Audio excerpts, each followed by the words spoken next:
Umesh is a leading consultant and obstetrician and gynecologist from Tumkur, and she has her very famous Janukal hospital there, and we are extremely happy to have you here as a chairperson, ma'am. And we'll start off with the first talk, that is by Dr. Rachana JT. She's the secretary of TSOG and a wonderful companion and a dedicated surgeon. So over to you, ma'am. Thank you. We have different routes to do the pelvic scan, the transabdominal, transvaginal, transrectal and transperineal. But we are going to talk here about only transvaginal. But we should just know briefly about transabdominal. Every time we do we just do a transabdominal with full bladder just to check where the organs are, but for us accuracy is with transvaginal scan. So when does the lady come to us for a TVS? Whenever there is a pelvic pain, when she has abnormal uterine bleeding and infertility evaluation needs repeated transvaginal scan. We keep doing so many follicular studies. Every time she comes day 2, we just put the TVS probe. So and whenever the lady comes with amenorrhea and as a follow-up for ovarian cysts and fibroids and for early pregnancy evaluation. So transabdominal you do whenever on examination you have seen an enlarged uterus or a huge ovarian mass, or you already know there is fibroid for detailed survey. And you do TVS for everyone else. So most gynec scans are TVS scans and it gives us the best visibility and accuracy. So what is the differentiating factor? Why do we prefer TVS over TAS is because one thing, it's convenient that you don't need a full bladder, and then the transducer frequency is much higher, so the picture resolution and clarity is better, and that you can also do a lot of procedures per vaginal. And the thing is that it is contraindicated in virgins and wherever there is imperforate hymen, and if there is any vaginal pathology and obstructed vagina, in those conditions you are not able to do TVS. So what is the protocol? So I'm going to stick only to TVS. So you have to counsel the patient about the procedure. There's a lot of anxiety for the procedure. So you take a verbal informed consent, ask the patient to empty the bladder immediately just before you do the scan, and ask her to lie down. Usually lithotomy, that is the dorsum position. You prefer, gynec couch is the best with experience, but if you have a flat table, then you have to ensure that her pelvis is well elevated with cushion or a pillow, because you will be able to do easy probe movements.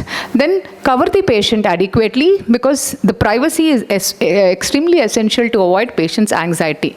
So how do you, just before you do the pelvic ultrasound, you should definitely know what's the history, what is the age of the patient, so you can know what is the size of the uterus, or what is the endometrial thickness based on what menstrual cycle, what phase she is. So all this, I'm going to deal. So now first thing is that image and side orientation. The thing is that every person has their own school, and there is no international consensus that you should keep the image, the logo should be on the right, and the image should be upright like this or inverted. You can do at your convenience, but what I do is, follow is this method where you all know the probe has an indicator, right? The transvaginal probe has a thumb. You have a depression where there is where you can place your thumb rest, and then it has a marker. It should face upwards. So during a longitudinal scan, what you do is that this marker will be above, facing upwards, and on the screen the logo of the machine will be onto the right. So that shows the cranial end of the image. That is the cranial end of the patient is what you are seeing. See, this is important, especially when you're doing anteverted, retroverted uterus, and also the side, whether the ovary is right or left. So especially for longitudinal sections, you need to know that this is the orientation, that both should correspond. So when you take a transverse sweep and transverse section, that is, you rotate the probe 90 degrees anti-clockwise, and that marker on the right of the screen corresponds to the right of the patient. So this side orientation is extremely important when you are going to report. So this is the probe. So I was just mentioning how that marker is there.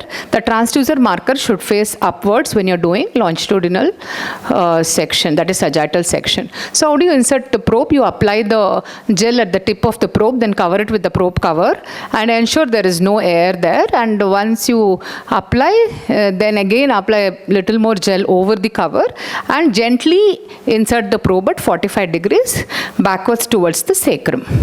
So this is the position. So now we have different probe movements. When you are inserting, that while you are inserting, you do the inward, and to take it out, you do the outward movement, in and out movement. Then, and along the longitudinal sagittal section, you also do a transverse, side to side movement, that is a spanning movement, and you do the rotatory movement. You can do clockwise, anti-clockwise, but preferably anti-clockwise, depending on the orientation that I was telling. And then the up and down movement. So we all know what is antiversion, retroversion.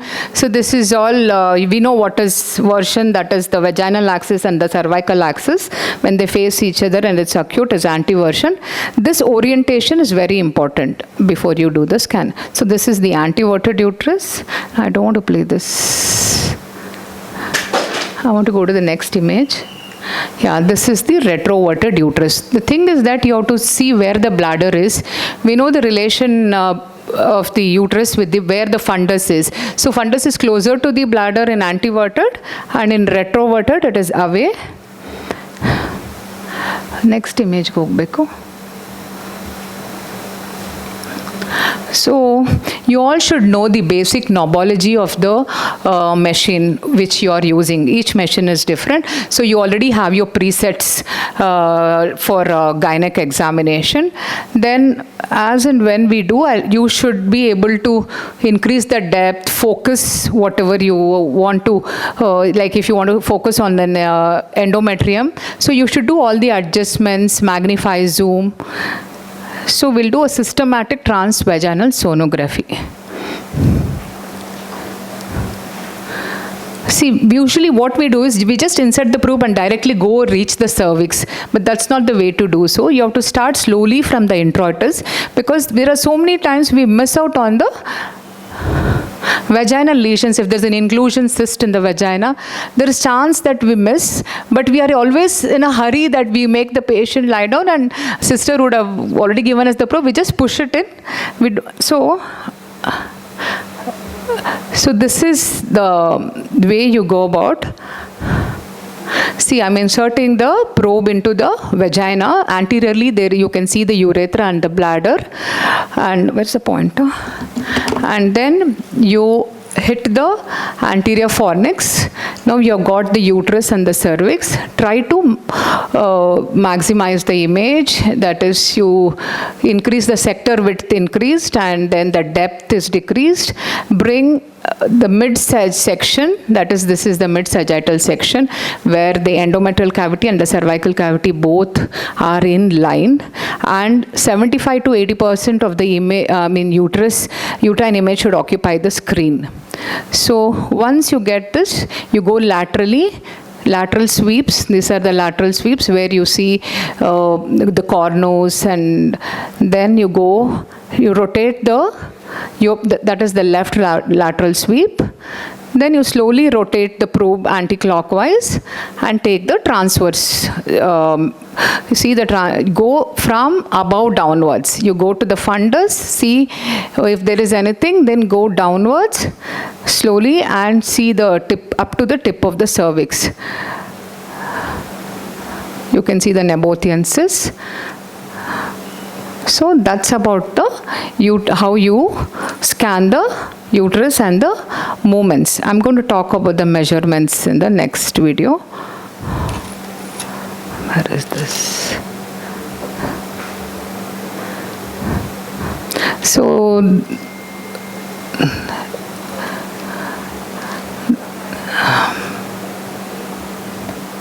So now this is how we go about with the ovaries. So how do you locate the ovary? You locate the ovary, you see usually on the transverse, when you take the transverse diameter, you go laterally and you can locate the iliac vessels there. So just medial to the iliac vessels, you will find the ovary. The features that points out to us is these follicles. You identify the follicles and stroma, so, and then you see the iliac vessels just medial to it. You get the ovary, you zoom it, increase the size, then you have to label it as which side ovary it is, right ovary, left ovary, then take a split image. So where you take one measurement, which is the longitudinal measurement, that is the maximum length, then you take a vertical, perpendicular to that you take a transfer, that is the height you take, and then in the other image you can take you rotate 90 degrees and take the maximum width. That gives the volume of the uterus. I didn't play the other video. So the measurement of the uterus, how do you do it? So you optimize the image, you get the image to 75% of the screen. You can do as a single length measurement or a 2-point measurement or even a 3-point based on how the uterus is angulated. Okay, so from the fundus to the cervix, you can take from one measurement from the fundus to the internal os, and the next from the internal os to the tip of the cervix is how you take. That is the length. Then you rotate it. It's ಸ್ವಲ್ಪ fast ಮಾಡ್ಬೋದಾ?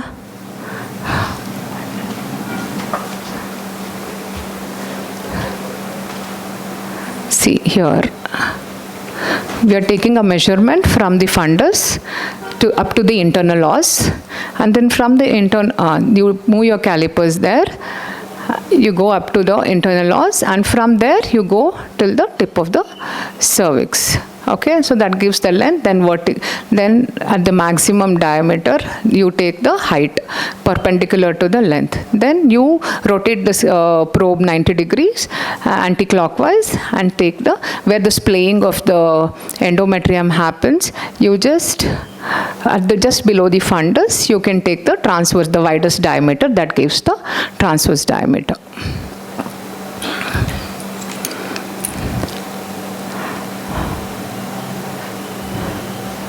So this was what I was telling about how you locate the ovary. Then you need 2 images where you label it as right ovary and give both the sections measurements, and then the left ovary. So this is the sliding sign I would want to mention. See, you got the uterus, you got the ovaries. See, the tubes, I just forgot to mention about the tubes. See, fallopian tubes, usually you should have an eye for it. That is, with practice, you will be able to recognize it. Usually pathological ones are easy to be found. But if you are doing it regularly, you will definitely able to recognize the tubes too. So that's about the tubes. And now this is the sliding sign. I want to know, see, you also have to know the mobility of the uterus and to the adnexa. So this sliding sign, it's also called the Timor-Tris sign, and this here you see that you move the probe. You can see that the rectal canal is sliding posterior while the uterus is moving anterior. So there is sliding. So all this will help us to tell if there is any adhesions. This has more importance, especially when you're doing a deep infiltrating endometriosis, you are suspecting. So to evaluate adhesions, previous surgeries, or even when you plan a surgery, these will make a lot of difference. So with that, I come to the end of my basic transvaginal scan. This is how you report. All of you should start doing the TVS scan and start reporting it. I hope you all do. So what we do, we hear, Confucius told that I hear and I forget, I see, I remember, I do and I understand. So I'm sure now every gynecologist should have an access to the machine, and I'm sure we can give a better report than the radiologist, I feel, with due respect to the radiologist, because we understand the uterus and the ovaries better than them. Thank you so much. Okay. See, when there is adhesion, they go together.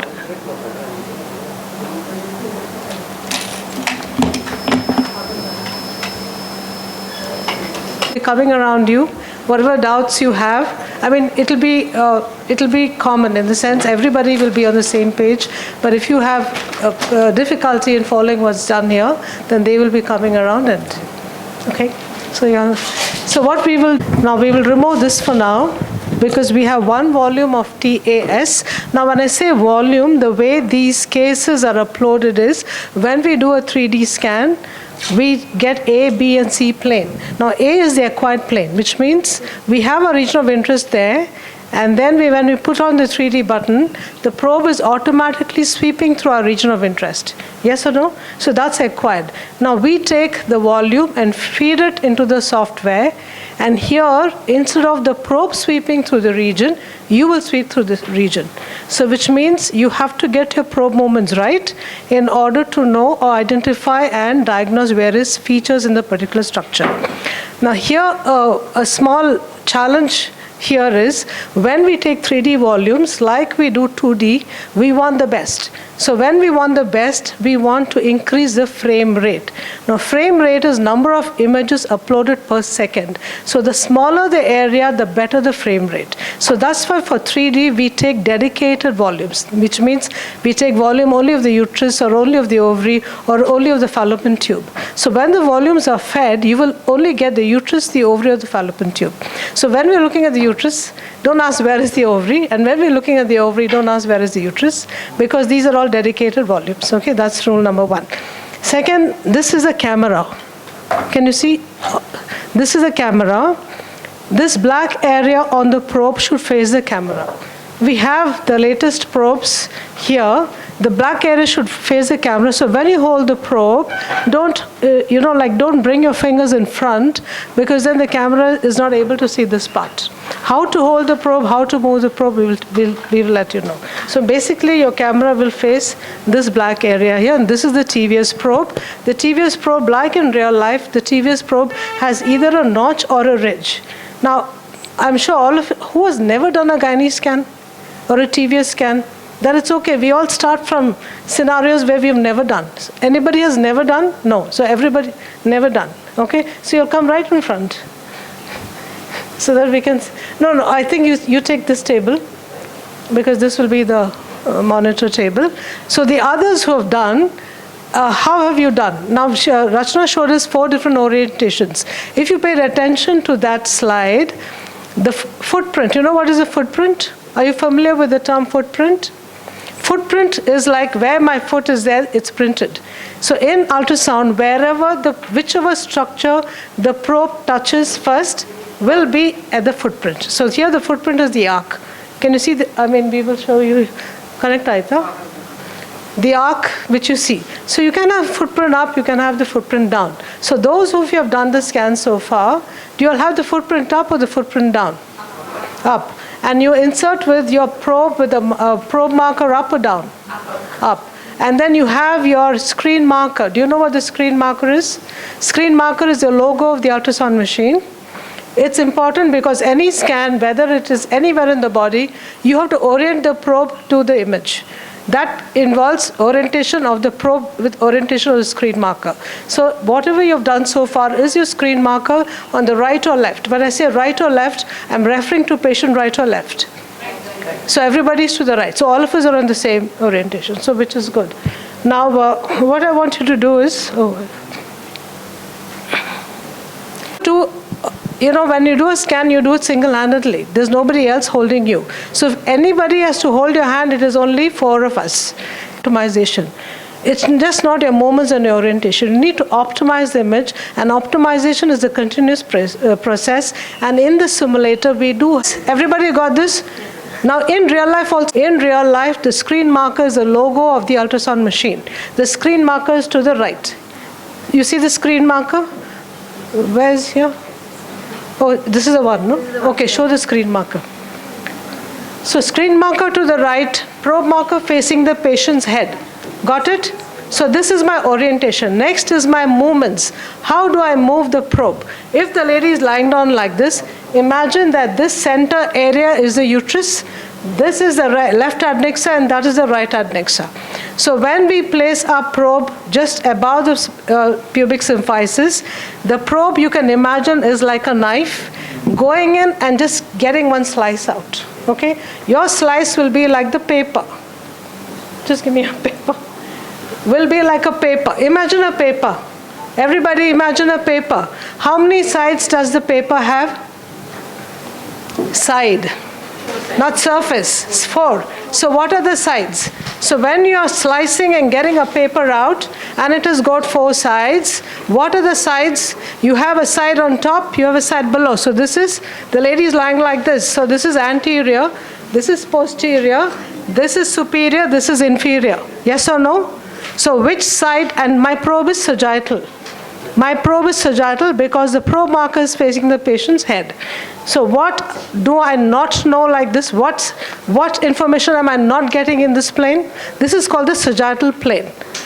So what information I'm not getting? I'm not getting a right and left. So the message number 1 is never comment on right or left on a sagittal plane, even if you have moved to the right or left of the patient. Got it? So if this is the uterus and then you have kept your probe in the center, you're only picking up a plane from the center. Yes or no? You need to study the entire uterus. The entire uterus is a 3-dimensional structure made up of several planes. So you need to see the several planes. So how will you study the several planes? You'll go plane by plane by plane. So if it's a big uterus or a fetus, we do this movement which is called a sliding sign. But because the uterus is small, you don't need to slide, you need to angulate. So when you're angulating, you're going from margin to margin, and all along you're only getting anterior, posterior, anterior, posterior, anterior, posterior planes. Got it? Everybody got this concept? Any doubt? I'm happy to repeat. Yes? Yes? Why such a feeble yes? I'm happy to repeat. Again, ultrasound dictum, anywhere in the body, you study any structure in ultrasound, you have to study on 3 planes. Sagittal plane, so you're nodding your head. No, I'm wrong. This is a coronal plane, sagittal plane, and an axial plane. So now I've studied my sagittal plane. In the pelvis, the structures are studied only in sagittal and axial planes. Coronal plane studies only on 3D, so we will omit that. Now, if I were to study sagittal and go to the transverse, say, this is my sagittal suture. So how do I go to transverse? I found it easy, and I tell the others, in the premise that they find it easy, and they do find it easy, is always rotate your probe so that your probe marker is cytoscreen marker. So how will you rotate your probe now? Which side will you rotate? To the right. So when you rotate to the screen marker, which is on the patient's right, you're picking up a slice again. Yes or no? This is going like a knife, picking up a paper. Now if this is, so this was your sagittal plane.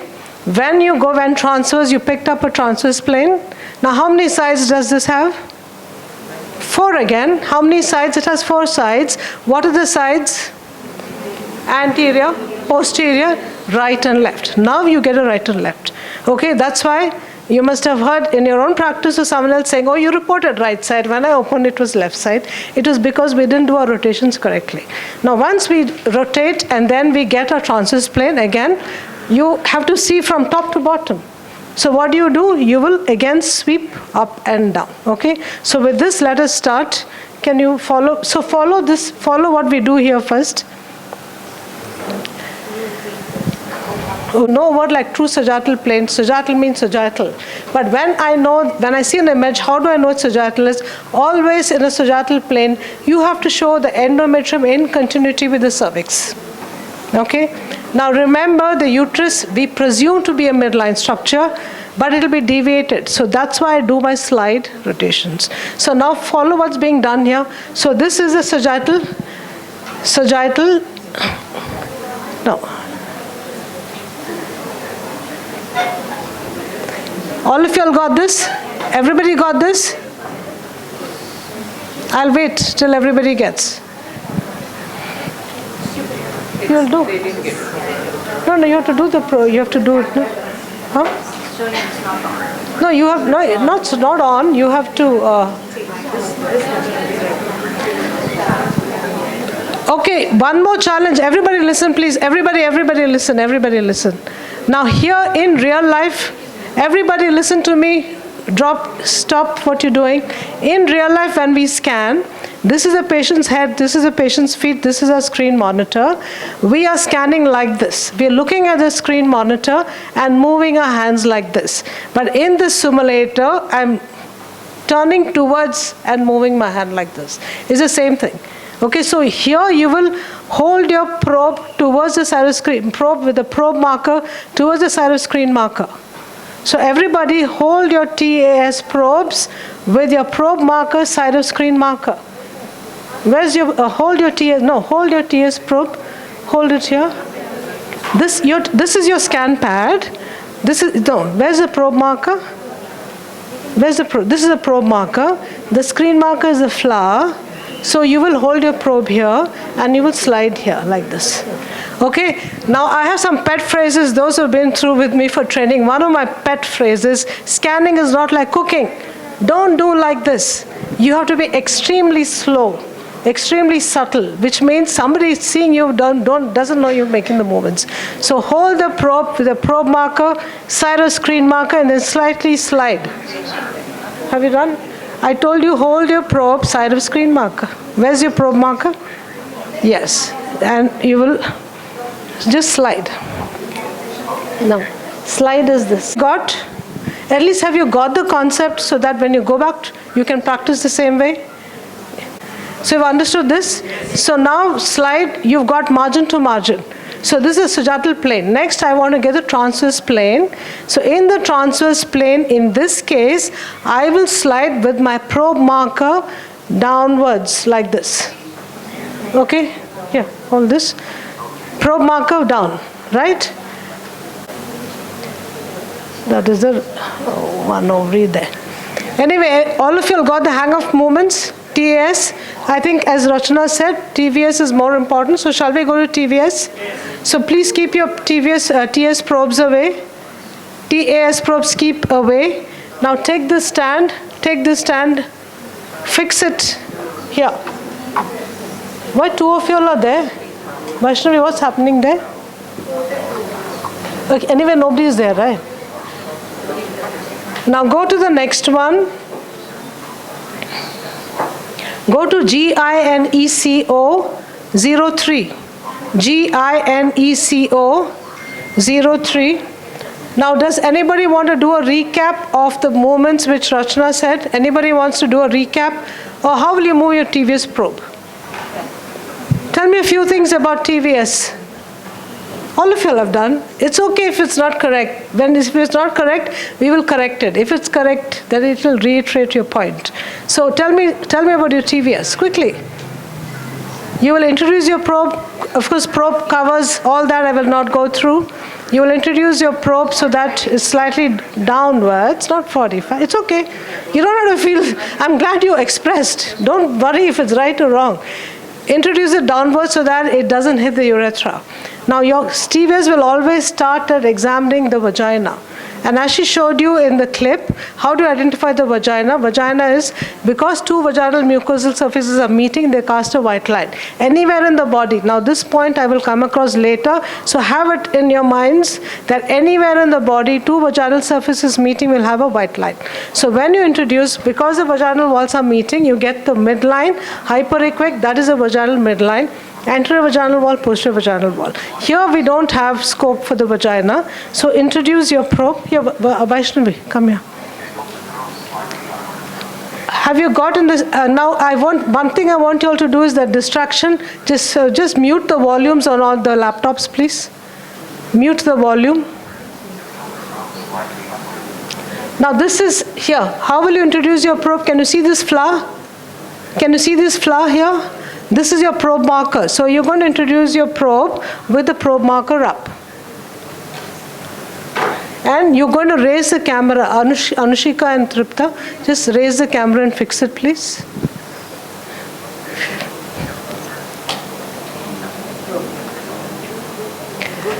Okay, watch what's happening here. Everybody just stop doing, watch what's happening. Okay, go in. Just get center. Now, do you recognize this as a sagittal uterus? Why do you say it's sagittal? Why? Why are you not saying it's transverse? Because I see the endometrium and continue with the cervix. What all do you see here? You see the anterior wall, you see the posterior wall, you see the fundus. Then you divide the uterine body into three: 1/3, 1/3, 1/3. Upper 1/3, middle 1/3, lower 1/3. Then you will see the cervix. The cervix, how will you identify the internal loss?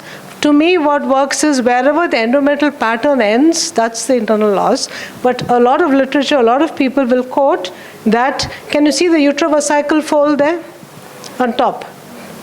When the bladder is empty, the utrovesical fold is there. So drop a line from down, drop a line, come down, down, down. That is the internal loss. So internal loss to external loss, that is the cervix. Now here, if you have to measure the uterocervical length, you will start from the topmost point of the uterus, which is you will start there. There is a measure there. Take the measure, the scale. Yes. Yeah, come down, down. On G machines, we have something called the length point. So which means you will come across a straight portion. Wherever that portion is curving, you will press set again. Then you will go straight. Then wherever it's curving, press set again. Go straight right till the internal loss. Now press set again. Oh, here's. So this is your uterocervical length. The common question asked is, how do you identify the external loss? External loss is like a dimple. Okay, and sometimes it will be out of the near field. Now, when we talk ultrasound, we don't say close, we don't say up and down. We will say near field, midfield, far field.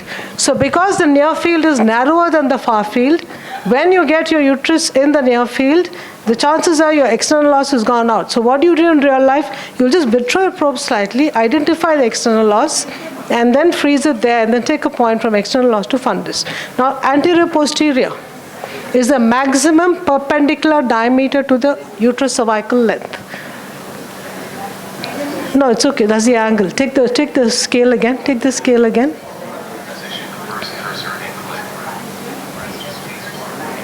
Okay. Okay, so understood how to sagittal. Now we'll go to transverse. Now unfreeze. I mean, we'll give you all time to do. I'm just telling you how to do it. No, I'll give you all time. You were there at an earlier course, no? Yeah, I've seen you. Now transverse, okay, how will you make this sagittal uterus transverse? How will you get a transverse plane of the uterus? Let's do an exercise. All of you, where I can see from here, here. I won't get your name at once, but tell me what's your name? Ashwini, where is your probe marker? Which is a probe marker? Now, how do you identify the probe marker? No, it's her. How do you identify the probe marker? The probe marker is normally a ridge, but here I told you it is a flower. So where is the flower? The flower is here. So you will introduce with the probe marker up, okay? So when you do a TVS scan, when you're not doing, you don't want to do, when you're introducing your probe, same principles. I'll only pick up a plane from the center. I need to get planes of the entire uterus. So what is the movement that you will do? No. I need any structure should be studied in two planes, sagittal and axial. I should study sagittal planes of the entire structure. So when I'm introducing a probe, like a knife is going to pick up just one slice. That slice is only from the center. How do I study the sides? You have to sweep. Remember, this is the array is what's called an inverted fan. Okay, so how will you sweep your fan? Your name? Okay. How will you sweep? Hold your hands. Hold your hands. This is your probe. This is your array. If you're to fan your friend, how will you fan? You will fan like this. So never move a probe sagittally like this. Because the array means the way the pulses are going is like a fan. So you'll only move to side. So this is my sagittal probe. My transverse plane, everybody pay attention here first and then you'll get it. Transverse is, I'll turn my probe markers at a screen marker. I'm getting a transverse plane. If I had to study the entire uterus, what do? 20 minutes, okay. What do? Up and down. So this is fanning up and down. So in the sagittal probe, it's a side-to-side movement. In the transverse probe, it's an up and down movement, okay. This has to be done. I see people doing like this. You can't. You have to fan up and down, all right. Now you do. Okay, now all of you all do. All of you all understood sagittal transverse? Yes? Do. Yes? Measurements. The curve is better than that. They say, by studies, they say that the trace, you have a lot of inter-observer variability, so the length point is better. But if you're used to trace, that's also fine. Okay, I want to see your I want to see your movements. No, you will not touch the camera, you will call us and we will touch it.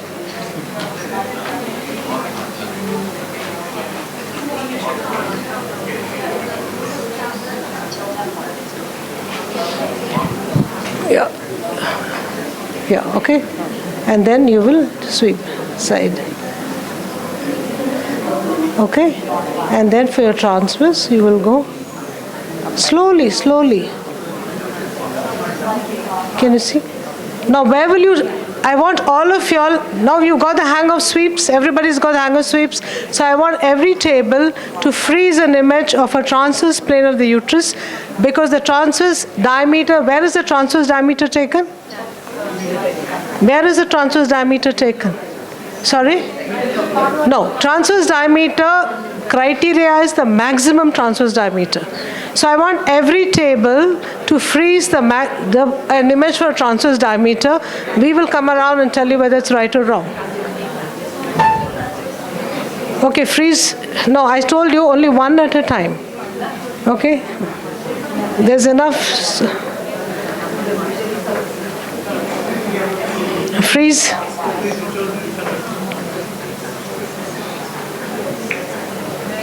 Transfers, I want transfers. See, even I don't like it, we don't like it, but against the interest of time, we have to rush a little bit. So don't, when I say transfers, just get me the transfers. Transfers? No. Yeah, but you have to center the image. Yes, that's right what you did. Yeah, okay. This is, so this will be a sagittal sweep. Right? And then you will turn your probe transverse. This is a probe marker. Probe marker is side of screen marker. So yeah, you are like this. And then you will up and down. Okay? So freeze and show me transverse. Have you got transverse measurement? Where's your transverse diameter? Incorrect. Where's your transverse? Kind of okay. I think it's fine. I think they need light. Trupta, just open that, please. No, they will do it. We need light on this. Huh? No. Because, okay, then, no, then I think that side will have the light on. Just put the. Where? Sure. Yeah, this is it.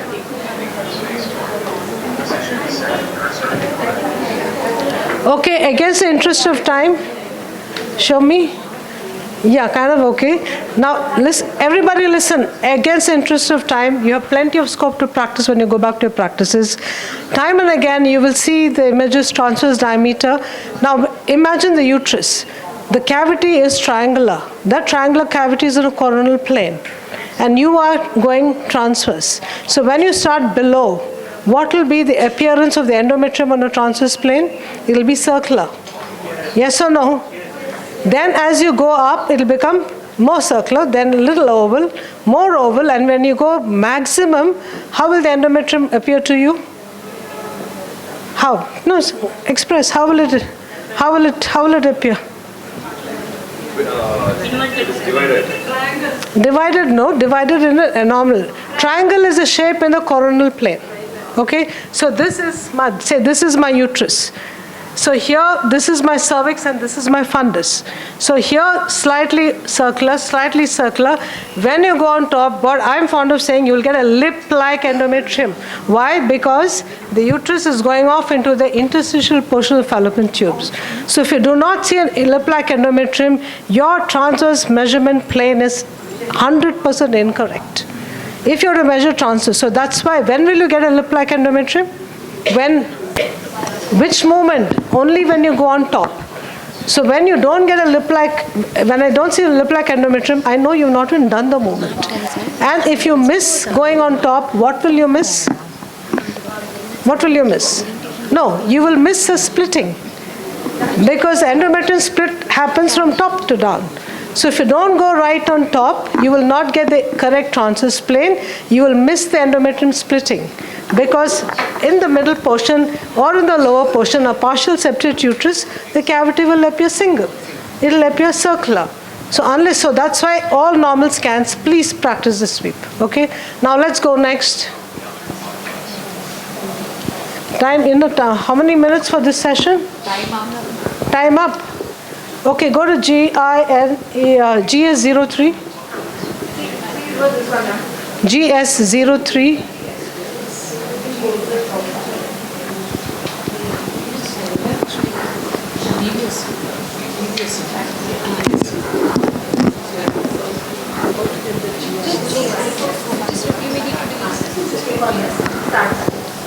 So GS03, what does it appear to you like? Not income, all right. Everybody on this thing, GS03, see, you have to follow the numbers we give you, okay? Because we have put that in a flow. So don't do your own numbers. Okay, what does this look like to you? Quickly, what does this look like to you? Ovary. Now, how do you scan the ovary? How do you scan the ovary? Come, what's your name? Sit down. How do you scan the ovary? Say right. Say, okay, that's the right adnexa. This is the left adnexa. So now you're going from the uterus to the right adnexa. So how will you go? Show me with your TVS probe. Show all of us rather. No, not here. Show without the thing. Sit down. Yes. Okay. Hold that probe like a TVS probe. You are going from the uterus there. No, don't do it. Just follow. Everybody follow Nazreen, please. So go to the right adnexa. Ma'am, from mid-sagittal plane, we move our probe towards the right side and we try to identify the iliac vessels, and just medial to that we see the ovary.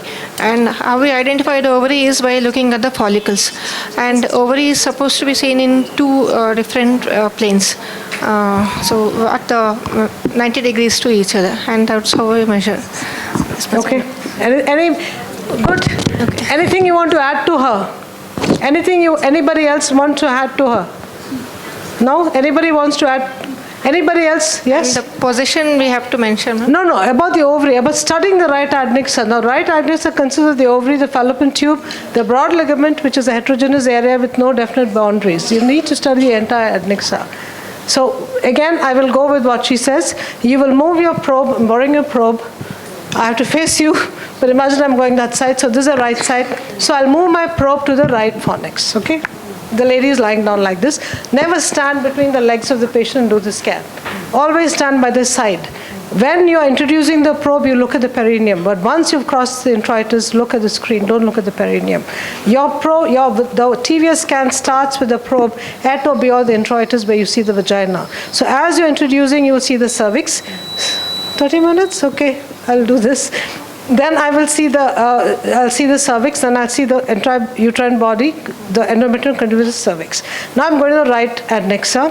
In the right adnexa also, I need to study the ovary, sagittal and transverse. So there also to do a sweep. So when I'm sweeping side to side, I'm seeing between the uterus and the ovary. So that's medial to the right ovary. Then I'm sweeping lateral to the right ovary. Now I need to see above and below the ovary. So above and below the ovary, what is the movement that you will do? How will your probe be? Transverse. You will turn your probe transverse, same rules, probe marker, cytoscreen marker, and then move up and down. You'll see superior to the ovary, inferior to the ovary. If you do not do these movements in study, you'll miss an ectopic, you'll miss a hydrosalpinx, you'll miss even a pedicle of a ovarian torsion. So that's my study of the right ovarian adnexa. Now I'll come to the left ovarian, left adnexa. Here again, what do I do? Side to side. I will see medial to the left ovary, lateral to the left ovary. How do I turn my probe here to study transverse?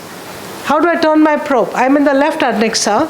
So how do I turn my probe to study up and down of the left ovary? Yeah, so this is again kind of common mistake made. Wherever you are, you will always turn your probe marker, cytoscreen marker.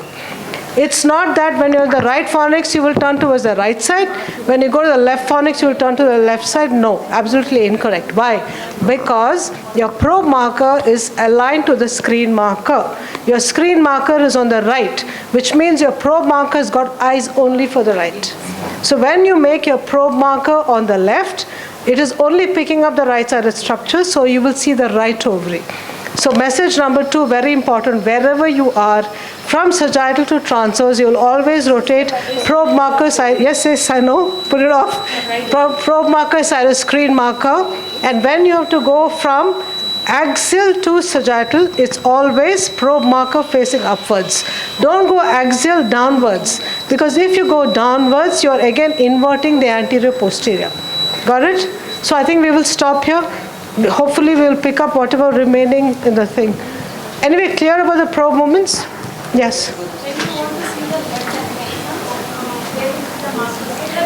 No. Always see. Okay, remember this. Your probe marker is aligned to the screen marker. Okay? Now screen marker is on the right side. So when you will make your probe marker with the screen mark, with the probe marker on the left side, it's only picking up right-sided structures. You will always have to rotate probe marker, cytoscreen marker. Now you are in the left fornix.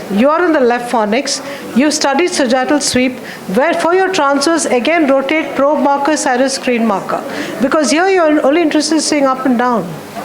Okay, if you rotate the other side, then you will pick up the right ovary presence instead of the left ovary. Give her all your doubts should be asked on the mic, because one person's doubt may be several other people's doubts. Yeah. Yeah. So how to see the left adnexa? Now right, I will move towards the right. Left, I will move towards the left. Okay. In the left adnexa, I need to see sagittal plane, axial plane. Okay. So to study axial plane, sagittal plane, I am in the left adnexa, sagittal side to side sweep with my probe marker facing upwards. For axial, turn so that the probe marker is on the cytoscreen marker. Okay. Wherever you are, remember my probe marker, when I rotate from sagittal to transverse, should always be towards the side of the screen marker. Understood? And hi Asha. And you will not move. See, now I get a little, with age I also get a little annoyed. So when I see people moving sagittally like this, or transverse like this, no, it's an array, it's a fan. You can't fan somebody like this. You can't fan somebody like this. So it's a side to side and an up and down. Okay?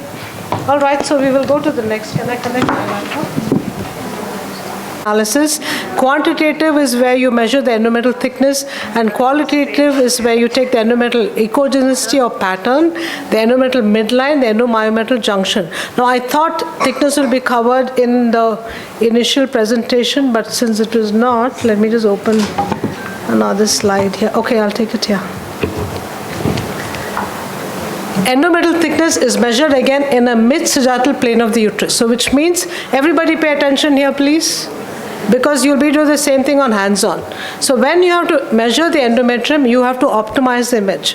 First get the correct plane. Correct plane is, I will show the endometrium in continuity with the cervix. Once I've got the plane, I will optimize it. Optimize means I only want to study the endometrium. So for that, the first the first knob I will use is depth. Then the second knob I will use is zoom. Zoom, there are two kinds of zoom, pan zoom and high definition zoom. Pan zoom is when you rotate the zoom knob clockwise, you will pan. That means the entire field gets magnified. And when you rotate it anti-clockwise, it will decrease in magnification. But as a shortcut, sometimes we don't even use depth. We use this knob where we press the knob, the zoom knob. You will get a four-sided box called the zoom box. Keep the zoom box 20% more than your region of interest. So when you want to study the endometrium, you have already shown sagittal because I've seen this endometrium in continuity of the cervix. Then I will keep my zoom box just outside the endometrium with a little bit of cervix so that whoever is seeing the image will know that it is a correct sagittal plane. Once I get the sagittal endometrium, the rule is you will measure the endometrium perpendicular to the midline, anterior, posterior. There are textbooks, there are certain schools of thought, 1 centimeter below, 1 point, whatever, no, I don't know. Because by the AITA consensus, you have to measure it maximum. Okay, you will take it perpendicular to the uterocervical length and you will report it in millimeters. Got it? Now with that, when we see fluid, we will not go across the fluid, we will take something called the single layer thickness. When we see a mass inside, which is a polyp, an endometrial polyp is endometrial in origin, so I will go across the polyp. Now, what are my outer endpoints?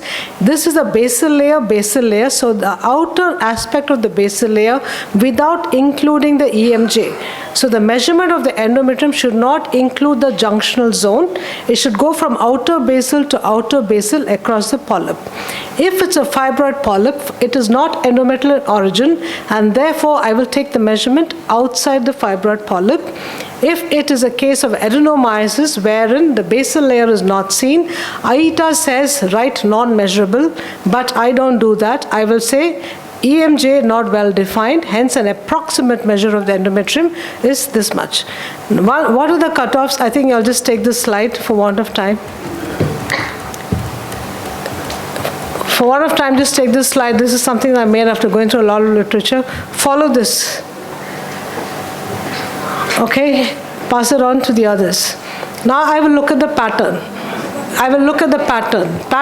No, not all slides, please, because when you're taking slides, you're not paying attention. I will tell you which slide to take. Keep your phones away for now. Pattern again, uniform, non-uniform. Uniform means I will compare the functional endometrium. Now this is a functional endometrium. I will compare the echogenicity of this functional endometrium to that of the myometrium. So when you compare, does it look equal, same or more? I mean equal, same is less, equal or more? It's less. So it's called hypoechogenic. This is the same as the myometrium. It is called isoechogenic. This is more than the myometrium. It is called hyperechogenic. So this is a uniform pattern. The non-uniform or non-homogeneous is, this is called heterogeneous, wherein you get anechoic, hypo and hyper.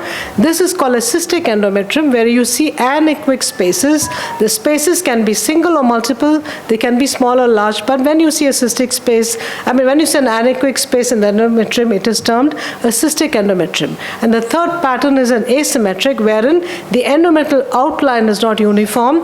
It appears pinched or constricted in some areas, and as per AITA, they call it an asymmetric endometrium. Next, we will study the midline. A normal midline is continuous. What is how would you describe this appearance? Quickly. Midline. We are like, Ekalawe, only that point. So I said midline. How will you describe the midline?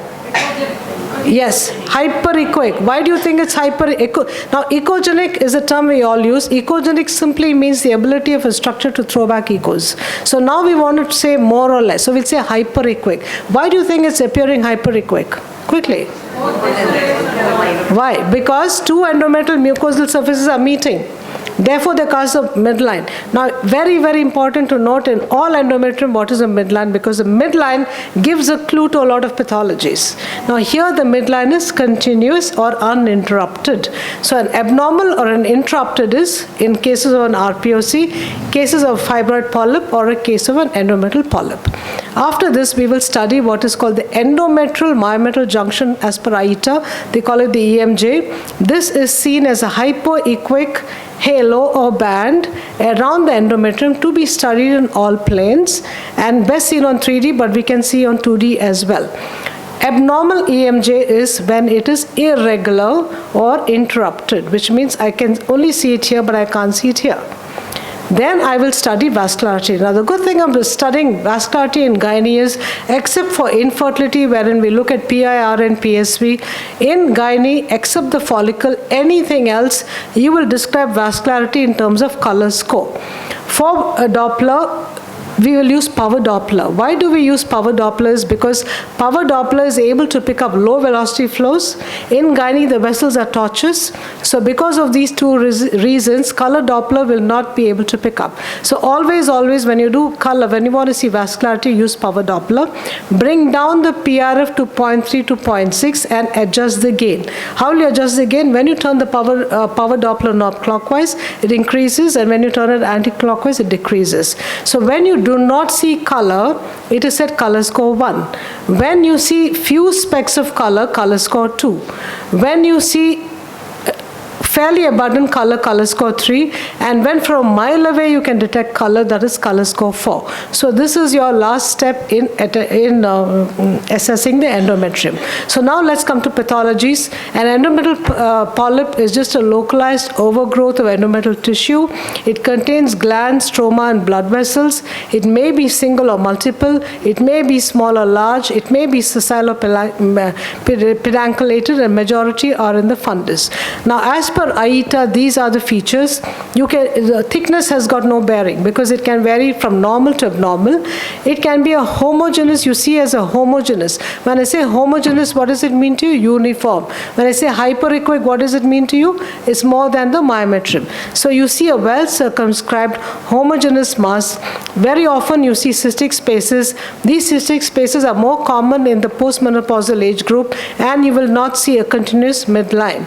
And more importantly, you see this line. So this is called the white line sign or the bright edge sign. Now, why is this white line here? Why do I see a white line by the polyps? Very, very useful sign. Why? White line is, again, a polyp is endometrial in origin, so it's mucosal. It's abutting against the endometrium, which is also mucosal. So when two mucosal surfaces meet, they cast a white line.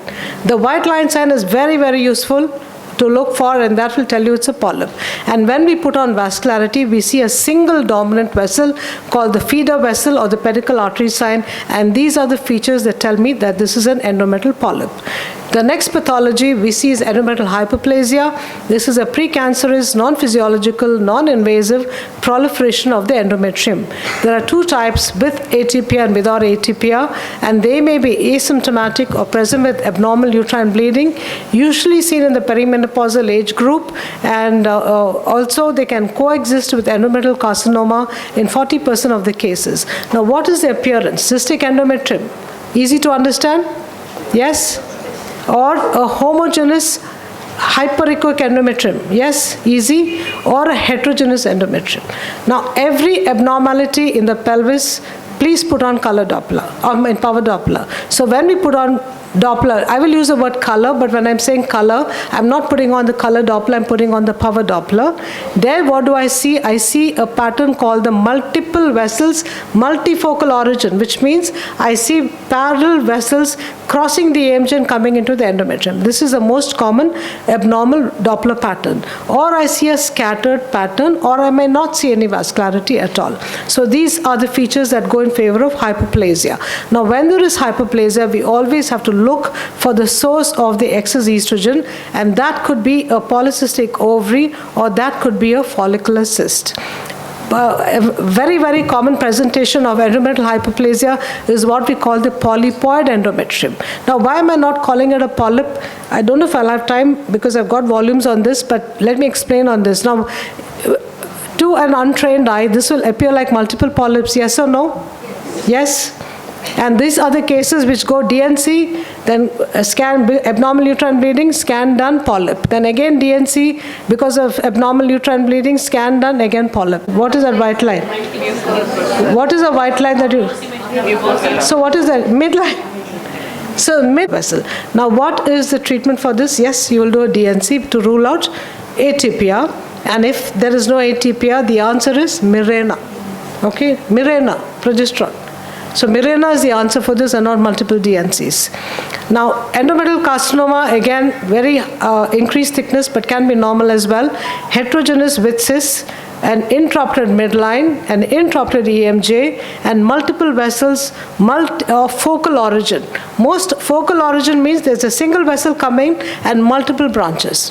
Now, the single vessel coming in, how do you differentiate between a polyp and carcinoma? A polyp, that branching will not be more than 4 or 5. If it branches more disorderly, which means you see some of the branches thin, you see some thick, then you can be quite certain that focal vessel, multiple branching, disorderly pattern, that goes in favor of carcinoma. Here, just take this slide, the differences between both.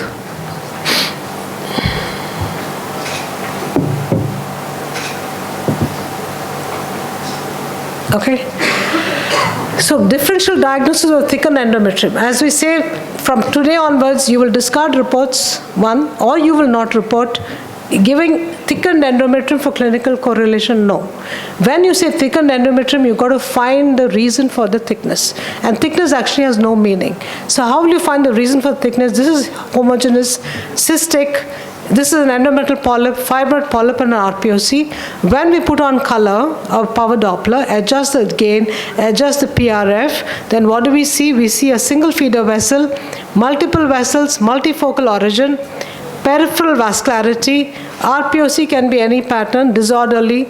This again disorderly, or you will get a single vessel, multiple branching. So that goes in favor of carcinoma.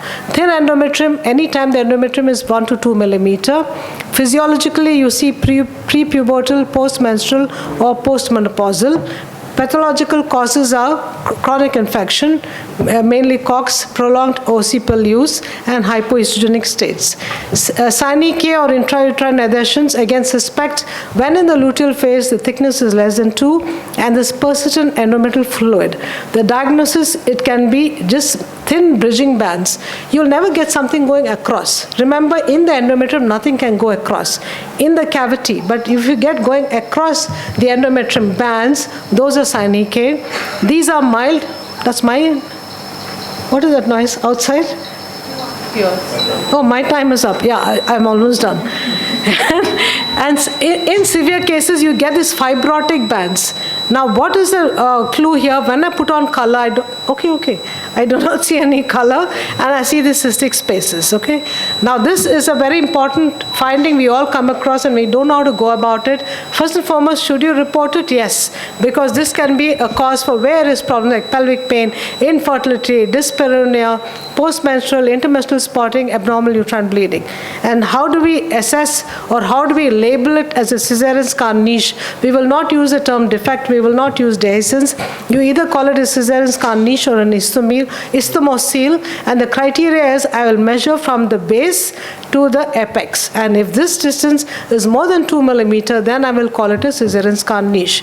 Now, along with that, I will take certain other measurements. I will measure the residual myometrial thickness. That means from the top of the defect to the serosa. And I will also measure the base or the width of the niche, but these are still used for research purposes. At our stage, we have to see only whether it qualifies to be a niche by that depth or height being more than 2 millimeter, and what is the residual myometrial thickness. Now, why is it important? Because large niche, the residual myometrial thickness is less than 3, or the niche depth is more than 50% myometrium.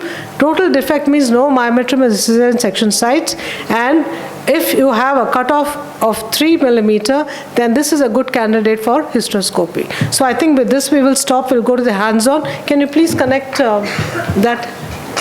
No, you will clap for yourself when you do the hands-on. Then I know you understood. Okay, please connect that, yeah, please. Now let us pay attention only to the endometrium. I want to optimize the endometrium. So you will do the optimization for her. Can you see these 3 dots down here? Yeah, you will do the optimization. Go to everybody pay attention here, please. Go to the 3 dots here. Yeah, 3 dots. All of you got this? Everybody got this? Yes or no? Yes. Thank you. And then you see zoom. Zoom is gain. Zoom is zoom. This is pan zoom.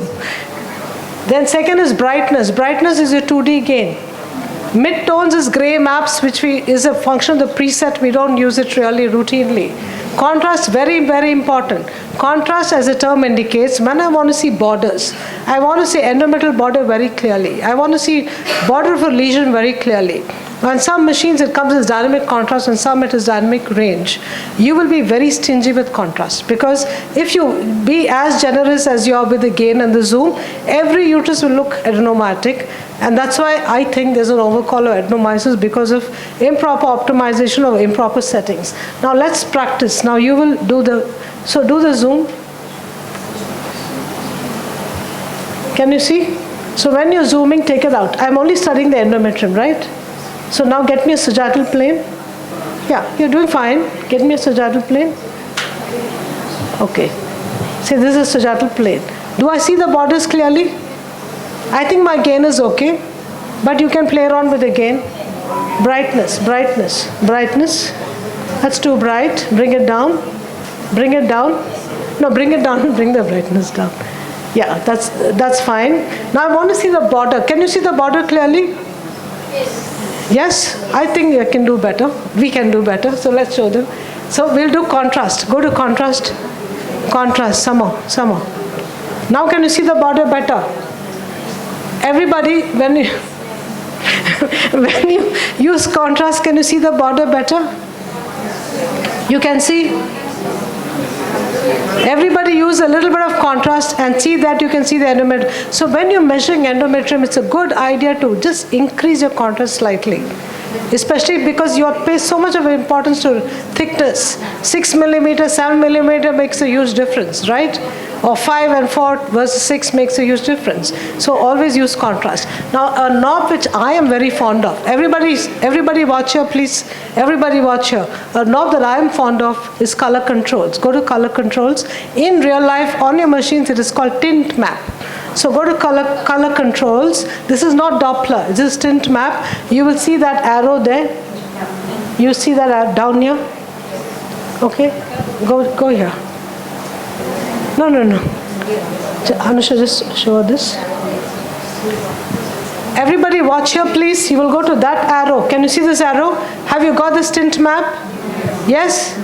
Now tint map, you will go to user number. You can use any color, but on this user number 1 works well. So go to user 1. Press user 1. Now tell me, was the black and white better or this is better? Your perception. This is better. Why this is better? Because in 1995, they discovered that the eye can perceive just 2 to 16 shades of gray. But when it comes to color, it can perceive 20,000 times more. So because it can perceive so much more, your tissue perception becomes better, your echogenicity perception becomes better, there's less eye fatigue. Okay, so you please use tint maps. I can't tell you how useful it is. Now where will you measure the endometrium? Probably you decrease the brightness a little. Decrease the brightness. Go to 3 dots. You all take turns. How are you doing? You also are in the hands-on here? Okay, then you all take turns doing, okay? Now decrease your brightness. Now freeze. Okay, here we don't have that finish button, but here we will measure it maximum. No, we don't have the measurement scale. Anyway, you all know where to measure the endometrium? Yes. Now what is your second point in reporting? You've seen the thickness. What is your next point? Because every endometrium should be reported in the way we are going to do it now. No, you came late. That's a little later. That's your third point. That's the fourth point. That's your third point. Second point. Pattern. Is this uniform, non-uniform? Non-uniform. If it's non-uniform, which one? Cystic spaces. So anytime you see cystic, just write cystic endometrium. Okay? So cystic endometrium, I don't know the thickness here because I don't have the scale here. When I put on Doppler, I will see multiple vessels crossing the EMJ and going into the endometrium. So that will favor a diagnosis of endometrial hyperplasia. In a polypoidal, okay, I'm glad, as I said, just speak out your minds. When you say polypoidal versus this, what should I have seen which I'm not seeing here? Midline. In a polypoidal, I'll see the midline. Okay, because there the endometrium is proliferated and forming piles from the basal layer. So here I don't see the midline. So this is not polypoidal. Okay, everybody okay? Yes. Okay, now next person, another person go to the next volume. Have you started the timer for the hands-on? Have you started timer for the hands-on? Okay, RUTEC 07. RUTEC 07. All of you have got a hang of the simulator work now? Yes? Everybody? Good, clap for yourselves. That you got a hang? Yeah, you got a hang of it. RUTEC 07. Is the timer on, please? So when it's 20 minutes, you have to tell me. Okay. Now, if you want, you can bring it here. This whole table is for you all. So move. And that's one thing, keep your bags down. See, keep your bags down. When you scan real life, do you have your bag on your lap? Keep it down. Okay. Now, what do you see? Okay, describe.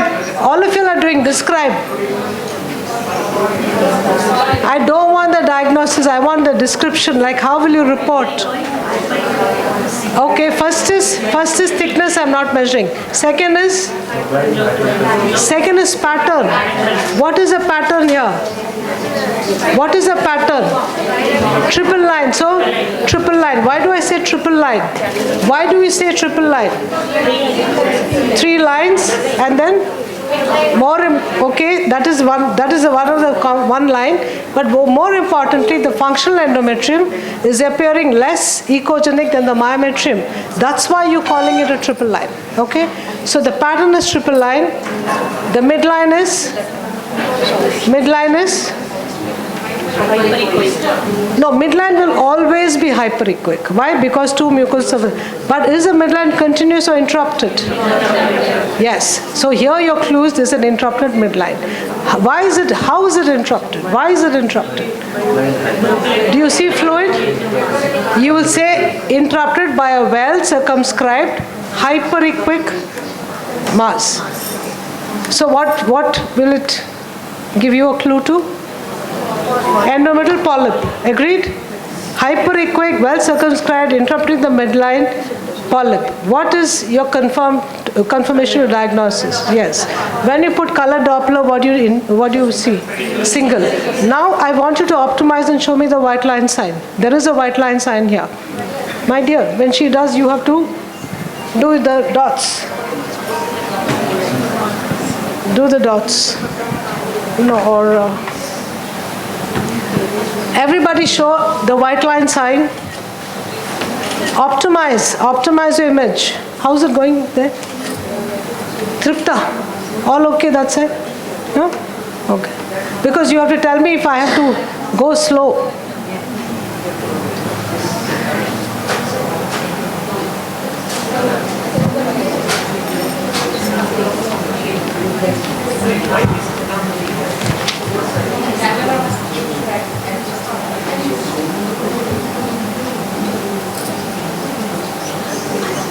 As I only want to see the uterus, I don't need to see the rest of the adnexa.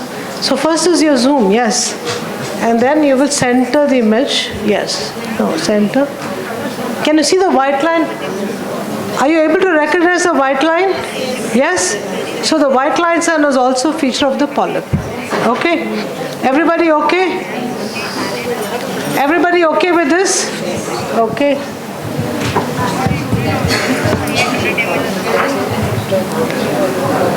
Now go to RUTEC 18. RUTEC 18.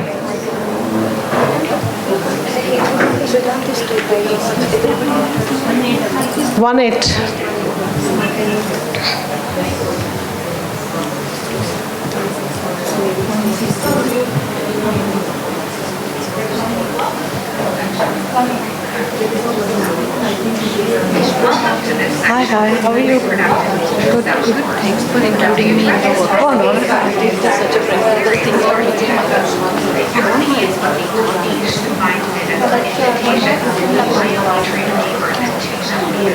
Okay, no, just to freestyle, please. Just press escape. Press escape. Escape. Yeah, now do the scan. We're not interested in diagnosis. We're interested to know why are we giving the diagnosis. So you've got to report the findings, okay? Dr. Archana, why don't you take a chair and sit here and then you can face, come and sit here. No, you're all right. No, so you can sit. Okay, now what is the position of the uterus? Anteverted, retroverted? Anteverted. Now we'll talk about the endometrium. Endometrium, again thickness, pattern, what is the pattern? Triple line, midline continuous. But what else do you see? That the contour of the endometrium is interrupted by a triangular shaped area which is anechoic. Unfortunately, we don't have the measure here, but do you recognize the triangular shaped area? Now I don't want to see the rest. So what do I do? Your names? Sindhu and Viresh. Viresh is doing the scan. So you tell Viresh, I don't want to see the rest. I only want to see most of the niche. So you guide him what to do. What will he do? No, I only want to see that here. I don't need to see the rest of the adnexa. Yes, zoom. So you zoom for him. Zoom. I only want to see all of you all. They will be coming around and seeing your images. You only show us bit of the uterus, yes, but I don't need to see the rest. Yes, can you see? Now it's becoming a little blur. So do your brightness, contrast. Yes. Decrease your brightness. Decrease your brightness. Yeah. Can you see? Ultrasound images, scan is all about optimization. It's not that one shoe fits all. Preset is you select a preset and then I will get. No. You can get much better diagnosis when you optimize. Now I said you have to pamper me. I like color. So put color.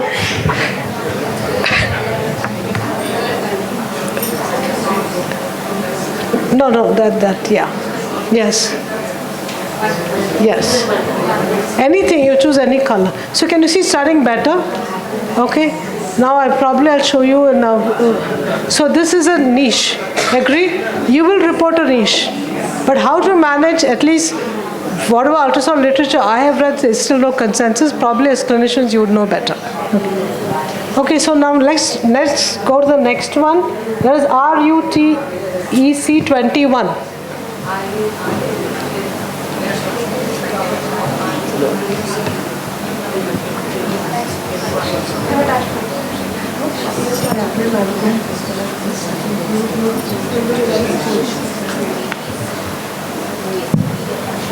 How much time do we have?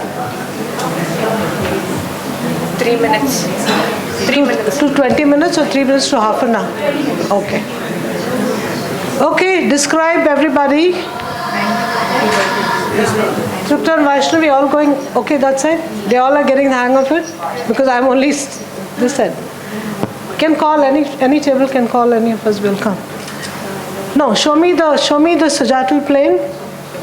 Show me the sagittal plane. So when I say show me sagittal, yeah, you have to show the. Now what do you recognize here? Okay, let's finish that pattern. All that we know. But what stands out? What stands out? That the endometrial contour the contour is irregular, like, it's, so this goes in favor of sine K. Plus you see those bands coming, bridging bands. So when you see bridging bands is mainly mild. But when you see this thick fibrotic bands, hyperequic, that is severe. That's Asherman's. Okay. Now I will give you, since we are on time, I'll give you all 5 minutes. So take turns and work on whichever volumes we have gone here. And then after, just give me a buzzer after 5 minutes, please. Just go around. Work on any. If you want the numbers, I wish we had a whiteboard, no? I think we could have written here. In RUTEC only, when you go type RUTEC, anything which tells you endometrium, work on that.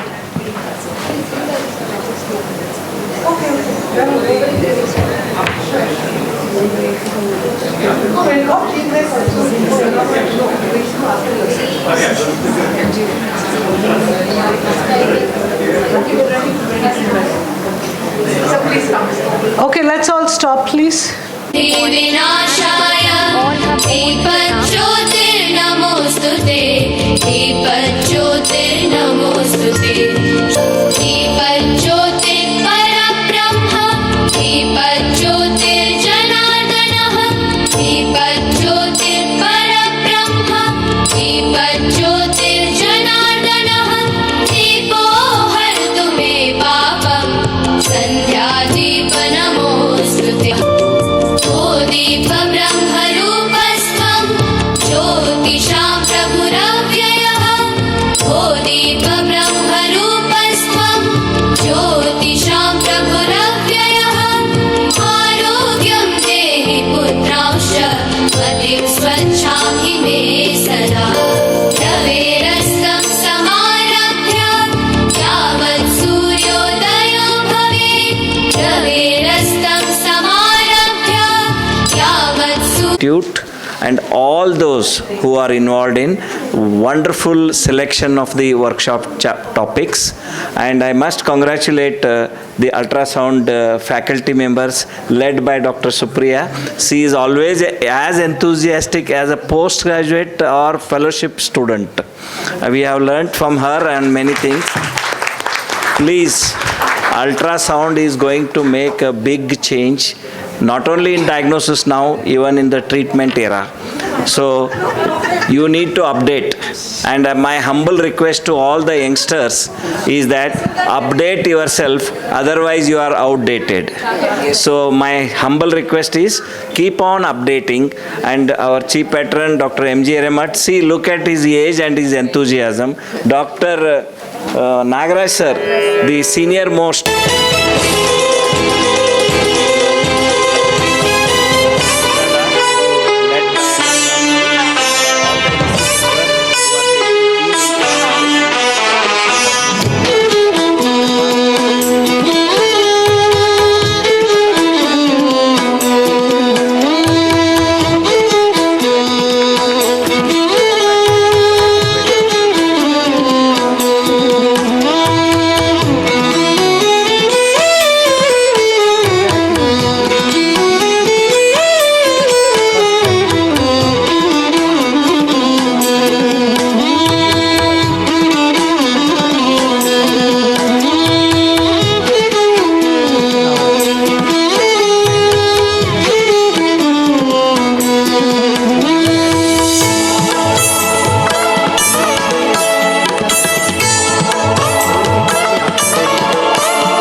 make you to learn sonography. Thank you.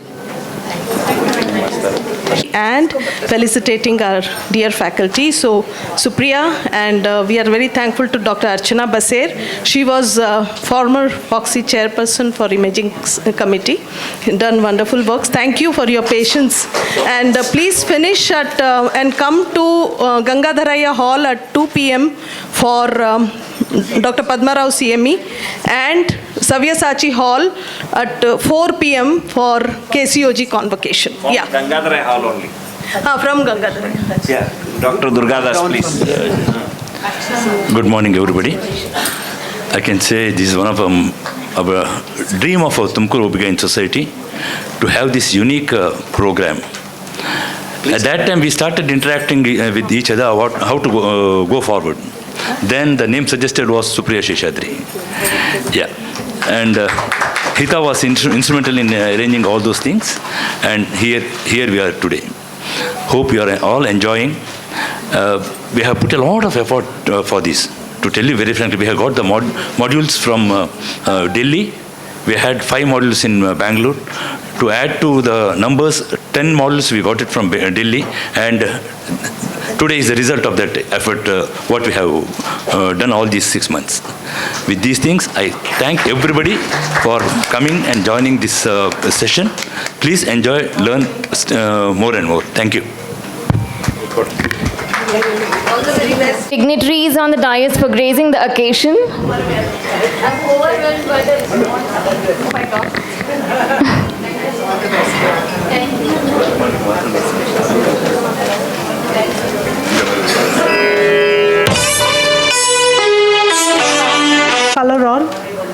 Color on, and then we'll decrease the transparency threshold here. Down. Decrease threshold. Just no, decrease. I mean increase. So this is how a feeder vessel looks. Now, can you see the feeder vessel? Bring it back. Back. Yeah, bring the threshold back.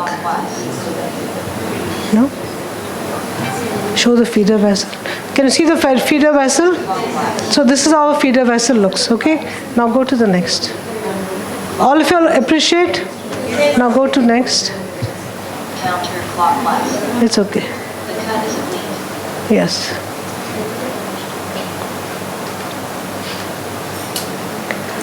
Okay, get Sujatal plate. So what's your diagnosis? I'm asking you for diagnosis, not in findings. Tell me your diagnosis. Fibroid, polypoidal. Any other answers? So why do you say fibroid? Now fibroid will be hypoechoic. This is hyperechoic. Where is the hyperechoic coming from? The basal. The midline is continuous. So this is a polypoidal endometrium. Okay. Now go to next.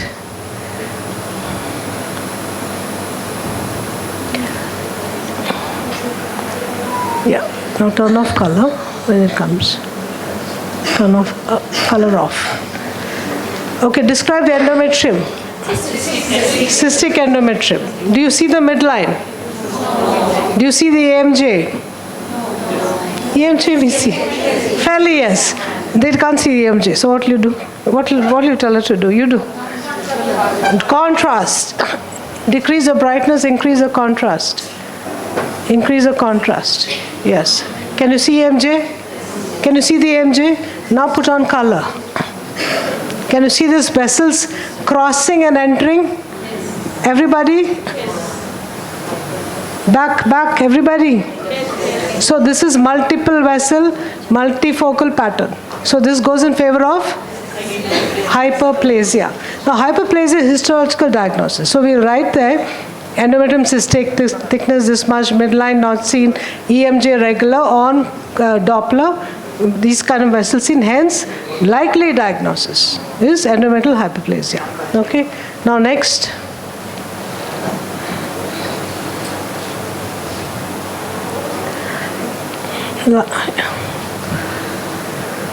Okay, now instruct, she's Dr. Anushika in case you've forgotten. Now you will guide her to measure the thickness. Take the mics around. Give mics around.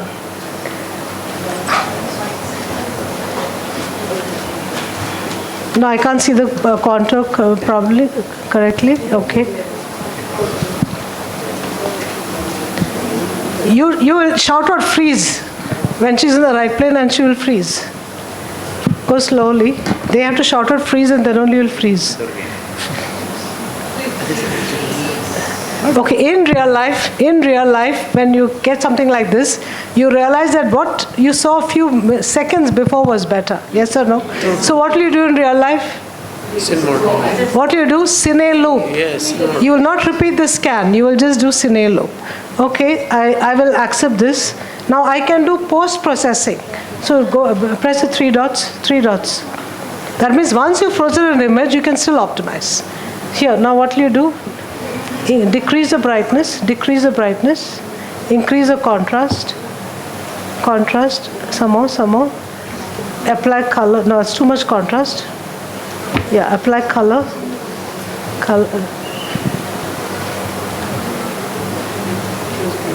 Okay, now where will you tell her to measure? Where will you measure? Maximum. So measure maximum.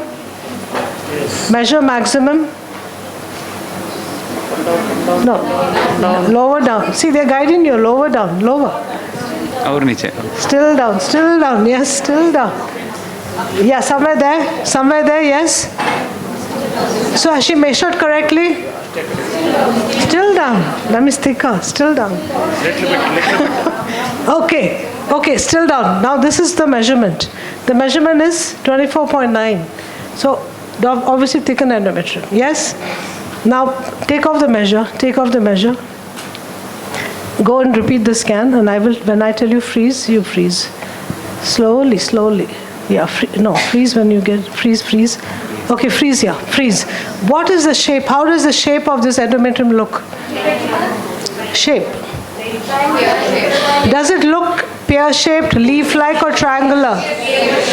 Does it look like a pear or triangle? Pear-shaped, okay, accept. Pear-shaped and triangle are one and the same. Agreed? Pear-shaped triangle. Now, in which plane will you get a pear-shaped triangle of the endometrium? Coronal. But will you measure, as per guidelines, will you measure endometrium in coronal plane? No. So whenever you think that the endometrium is thick, or you see a report with a thickened endometrium, always look at your sagittal plane. A normal sagittal appearance of the endometrium should be like a leaf. When you see a triangular shaped endometrium, you know that that uterus has been in such a position that your sweeps have all gone coronal, and that's why you're getting a triangular shape.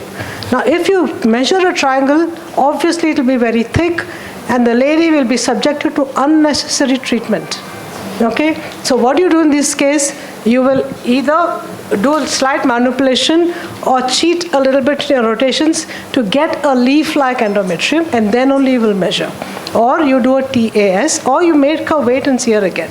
So that's the first message. Whenever you see a triangular shaped endometrium, you are going to get it thick. You will unnecessarily be managing her, so don't measure this. The second important message here is, when you get a report of a unicornate uterus, or you have done a scan and you've seen that it's a unicornate uterus. In a unicornate uterus, the endometrium appears like a leaf, like a spindle. There again, you will look at the sagittal plane.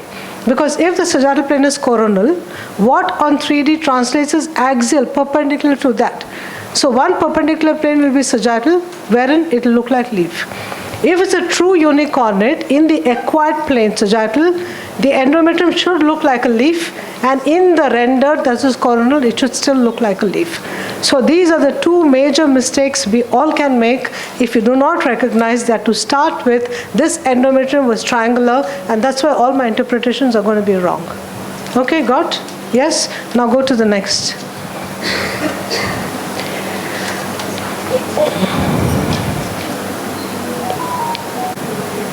I can't see. It'll be here, Yeah. So what's the measurement? If your first was 5, around 5. Even this is how you'll measure from the apex to the base. And where will you measure the RMT? You'll measure from the apex, yes, to the inner serosa. Go to the serosa. serosa. How do you recognize the serosa? Because it is a hyperechoic, smooth outline. Yeah, move towards the 8 o'clock. Yeah. So this is your RMT, right? So whenever you see your niche, apart from you recognizing it's a niche, you also have to give the residual myomedal thickness. Okay, got? Now we complete the endometrium. So I think we'll go on to the myometrium. What is the cutoff, madam? RMT? 3 millimeter cutoff, you can do hysteroscopy. If it is more than 50% of the entire myometrium, it is a large niche. That's a practical utility of RMT. Okay, I'm done. Coffee break? Fine. Let's have a coffee break. Ultrasound in adenomyosis and mapping of fibroids.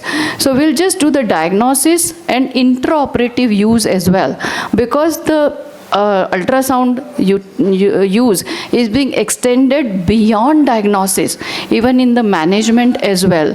So we'll be just touching upon Musa criteria, Delphi revision, and do we need MRI? In the modern days of good high resolution ultrasound, there will be certain cases where MRI will be needed, and what are the learning points, and this just to summarize. So, as I said already, pelvic sonography is the imaging modality of choice for initial evaluation of myometrial pathology. Now, I'm not going through the anatomy of the layers of the uterus, as you all know, all of you are obstetricians. So we know, so this is ultrasonographic anatomy, which I'm sure Supriya must have already dealt with it. Like you have serosa, you have myometrium, and you have endometrium. And in the endometrium, you have stratum basilis, you have stratum functionalis. And in myometrium also, you have inner myometrial functional zone and outer myometrium. So these are the myometrial layers. Inner, these are the colors where you can see this is the inner junctional zone, this is the middle, and this is the outer myometrium. So this is the normal anatomy which you have well learnt since morning, how to see polyp, how to see the 3 layers, the midline echos, and everything. Now, the most important thing is the loss of endomyojunction, EMJ, what you have been learning and you are talking about. So this is what happens when there is an adenomyosis, there is a loss of EMJ. So this is the normal endomyojunction and triple layer endometrium. So what happens in adenomyosis and the myometrium is generally isoechoic, similar to the liver and homogeneous, and the myometrial echogenicity, thickness, contour, and presence of any mass or cyst noted during ultrasound examination has to be reported, and the 2 commonly encountered pathologies are fibroid and adenomyosis. What happens in adenomyosis? This is the normal uterus, and this is what is the adenomyosis? Nothing but extension of the endometrium into the myometrium, and this is adenomyosis looks like. What is the incidence of adenomyosis? As Asian women, adenomyosis is more common than their counterparts in the Europe and other countries. So it is asymptomatic in almost 30% of women. So when a woman comes to you with pelvic pain or not being able to conceive or menstrual irregularities, so you have to look for the myometrium apart from endometrial polyp, etc. So menorrhagia, dysmenorrhea, pelvic pain, and uterine enlargement are the features of adenomyosis, and it can be diffused or focal. And as I said, role in infertility we know, but it is associated with 1 to 4%, 14% with infertility. So now what are the features of adenomyosis? Adenomyosis, first clue to adenomyosis is often an ill-defined lesion within the myometrium. The lesion may have an irregular contour, no rim, no edge shadows, or a fan-shaped shadow. Other features may include myometrial cyst, hyperechoic islands, subendometrial lines and buds, translesional flow, a thickened, irregular and ill-defined junctional zone, and myometrial anterior-posterior asymmetry. That is a very important thing, and enlarged uterus. The difference between fibroid and adenomyosis I'll show in the pictures, but the main difference is the adenomyosis does not distort the shape of the uterus. It is globular. It increases the size of the uterus, while in the fibroid, the shape of the uterus is distorted and it is irregular, while in adenomyosis, it will be always always regular, and vascular arrangement is radial and penetrating. So the three key signs of adenomyosis on ultrasound: ectopic endometrial glands, muscular hyperplasia and hypertrophy, and hypervascularity. So this is what it looks like. Like what you see here is loss of endomyojunction. This is the normal EMJ. You see this is a triangular shape uterine cavity. This is EMJ, and this is loss of endomyojunction. And this is again a loss of endomyojunction on 3D. This is normal endomyojunction on 3D. And look at this. This is the whole spectrum of adenomyosis. We can show you here loss of EMJ, and look at the shape of the uterus. It is globular shaped uterus, completely globular. And see what we call is a coarse myometrium. When you report, just a simple gynec reporting, uterus is normal shape, myometrium is homogeneous or heterogeneous. Heterogeneous means like a salt and pepper appearance, or sand, like not a normal sand. It's like a thickened endometrium is hyperechoic. These are nothing but the dilated vessels, so which are being seen like that. So this is again adenomyosis, increased vascularity here. And what you see here, the difference between the anterior and the posterior myometrium. So this is typical adenomyosis, the globular shape. You see that Venetian blind appearance, ill-defined EMJ, linear striations, what they call Venetian blind, and myometrial asymmetry. So this is the anterior wall, which is bigger than the posterior wall. So now there are certain guidelines like Musa guideline. In 2015, the morphological uterus sonography assessment consensus was published to standardize terminology and develop accurate and uniform criteria for the ultrasound diagnosis of adenomyosis. And what in this consensus they say, just a positive and negative diagnosis of adenomyosis was not enough. You cannot just say, well, this woman has adenomyosis or she doesn't have adenomyosis, while you have to have a detailed description of all the lesions identified by ultrasound.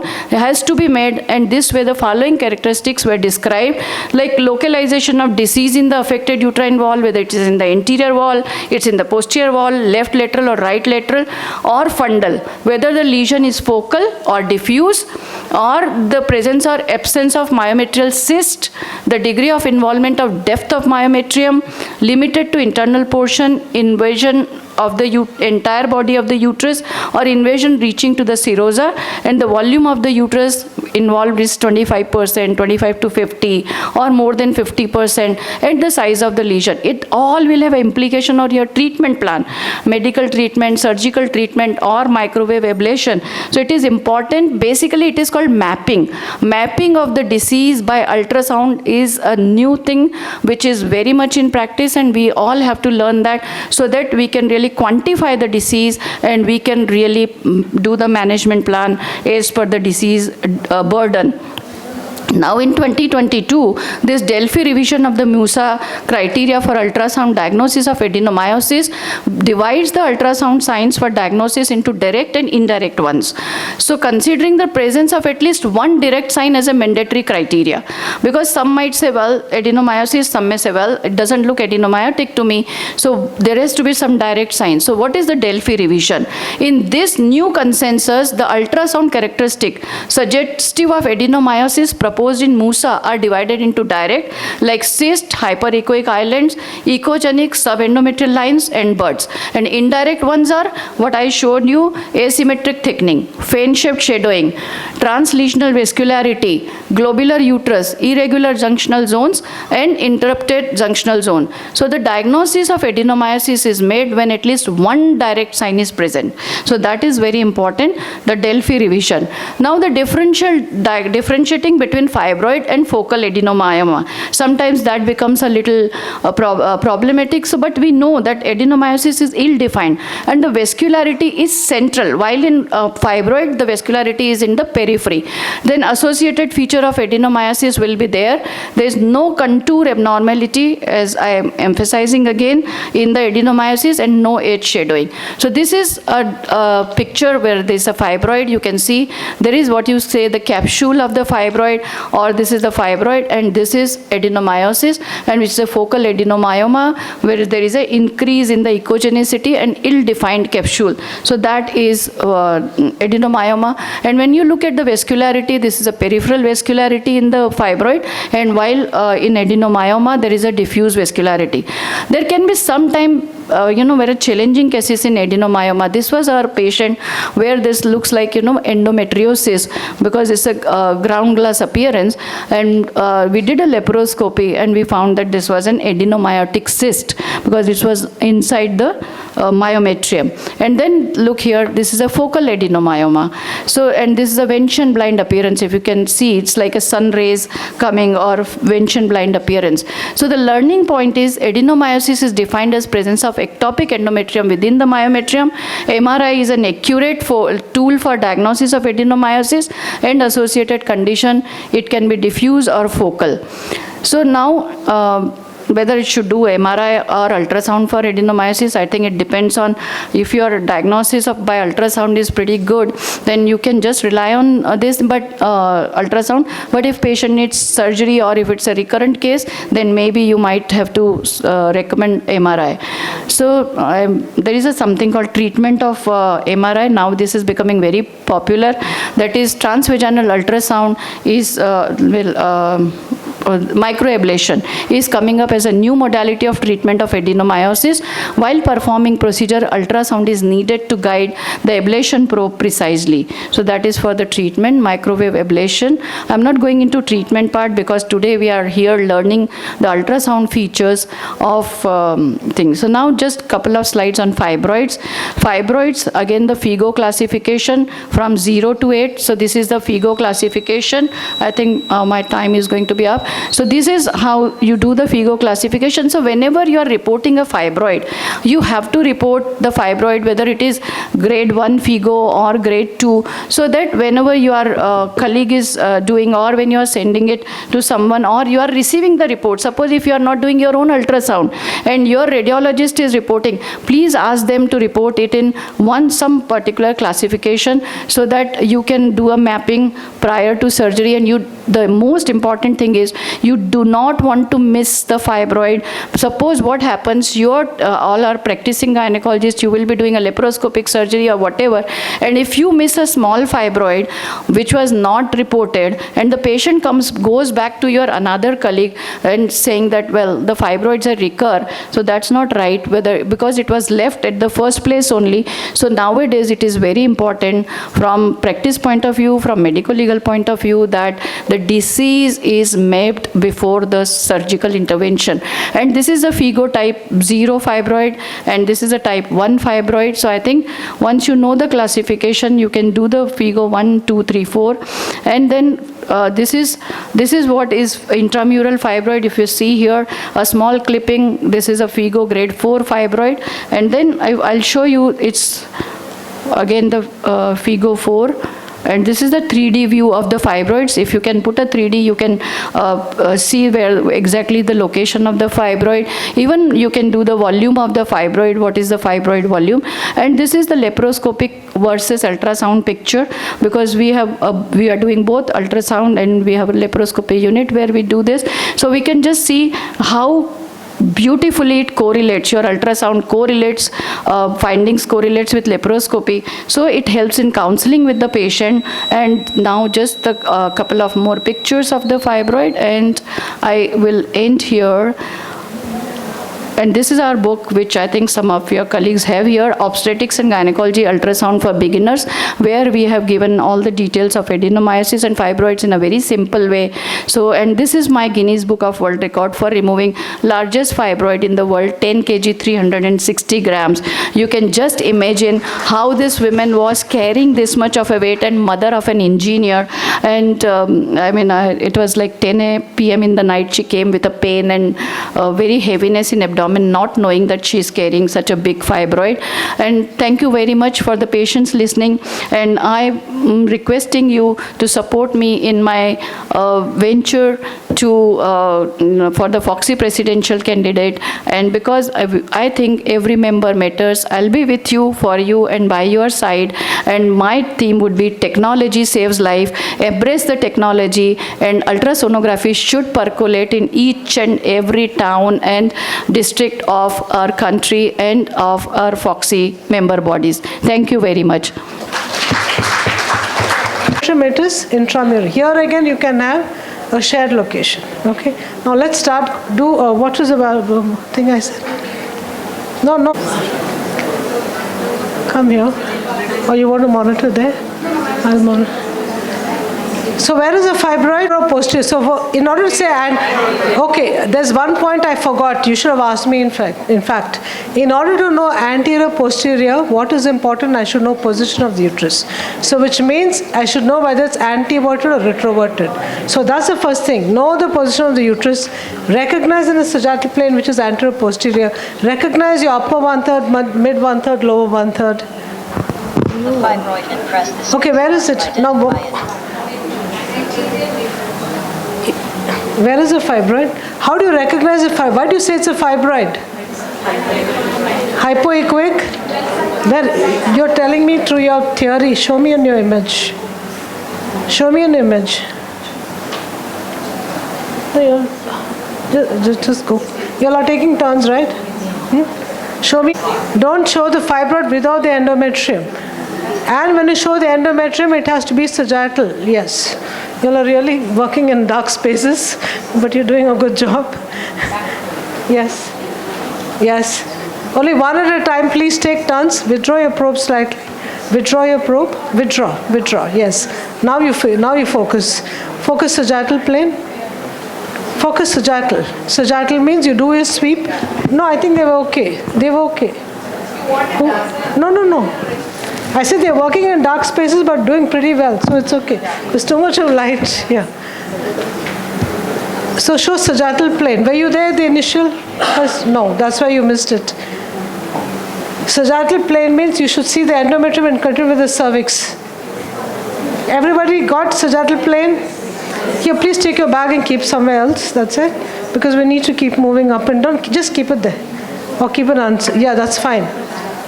Sagittal plane, no, sagittal plane, you're almost getting it. Shows withdraw.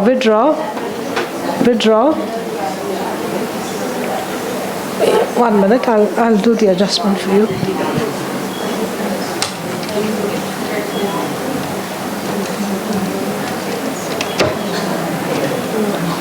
Okay, is it better?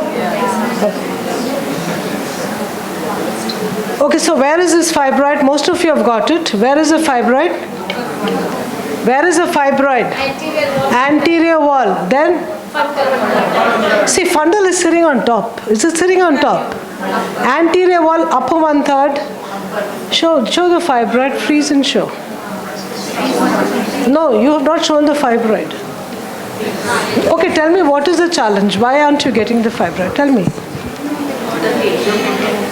You have to sweep. See, okay, now help her. So slow. Your sweep should be extremely slow. I said scanning is not like cooking. You're doing like this. Go slow. Yeah. Now when you go back.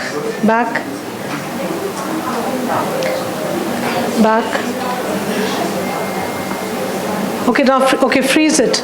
Now describe. You said anterior wall, upper corpus. What, intramural? I would say transmural because it's going from the endometrium to the serosa. Now let's look at transverse. Okay, I was asking why do you call it a fibroid? Fibroid is a well circumscribed hypoechoic area showing dense shadows. Remember, tiger stripes is described as dense stripy shadows. So whenever you see dense, because adenomyosis also can have shadows, those are fine shadows. These are dense shadows. And when you put on color, you will get peripheral vascularity. Now do transverse plane. In the transverse plane, everybody do a transverse plane. I told you, you have to see the fibroid sagittal and transverse. In the transverse plane, can you just take your bag and keep it inside? Transverse plane. Demo, show me the fibroid in the transverse plane. Show me the fibroid in transverse plane.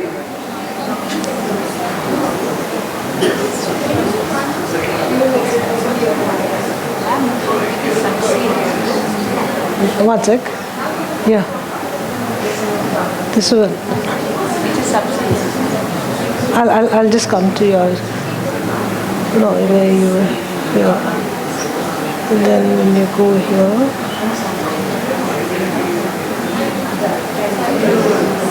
Yeah. It's coming almost left lateral. Okay, the question is, what was your question? It's not intramural according to you? Yeah, so it's a shared location.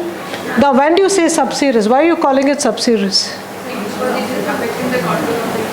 Yeah, so whenever there's what I say, and I kind of Bangalore, we have the road bumps.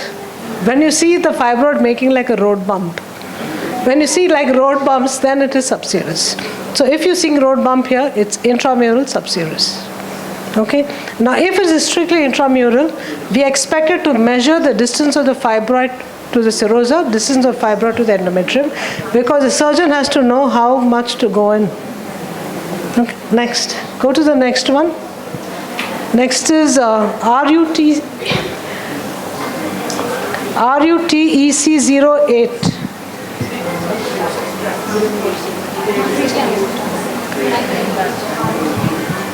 Take turns, please. RUTEC08. Take turns, no?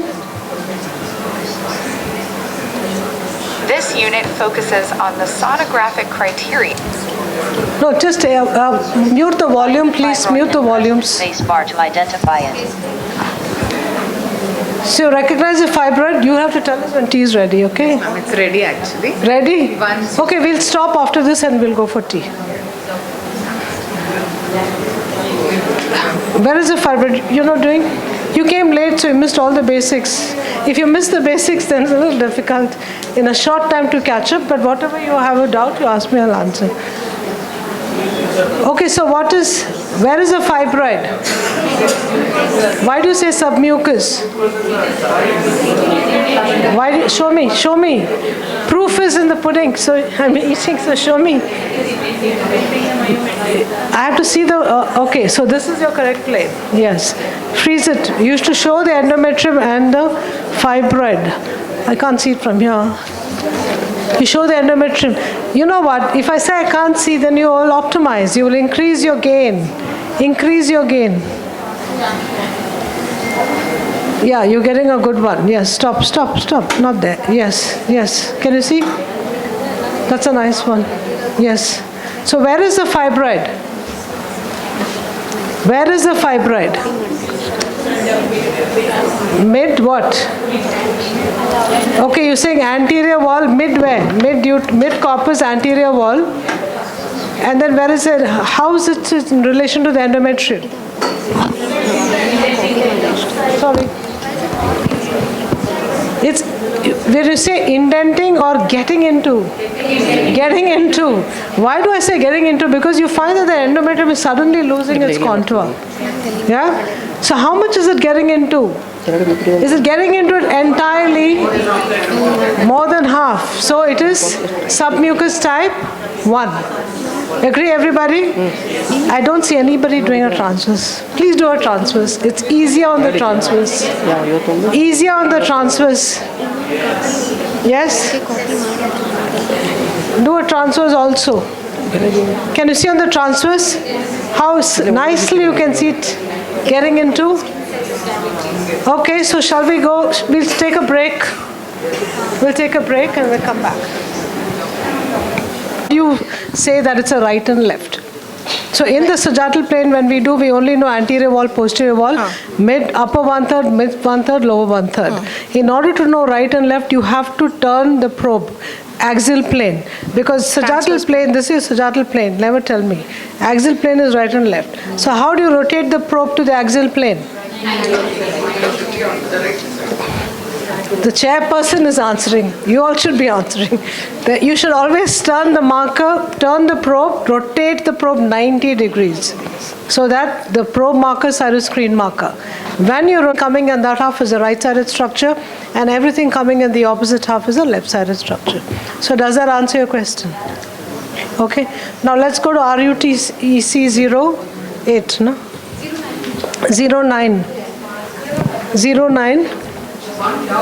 Yes, please. Give her the mic, no? Because her doubt will be lying like this. This is the head of the patient.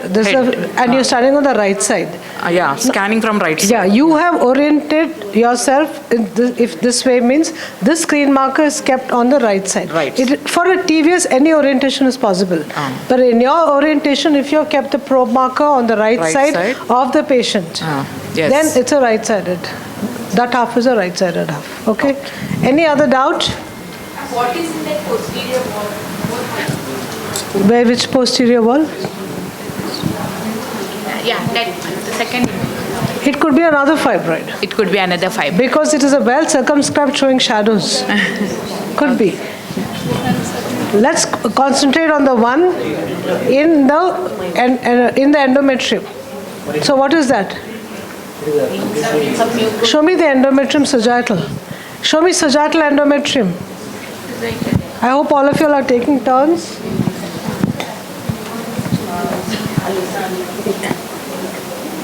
No, I think you're doing a different one. RUTEC 09, no? Okay. Okay, now do the sweep.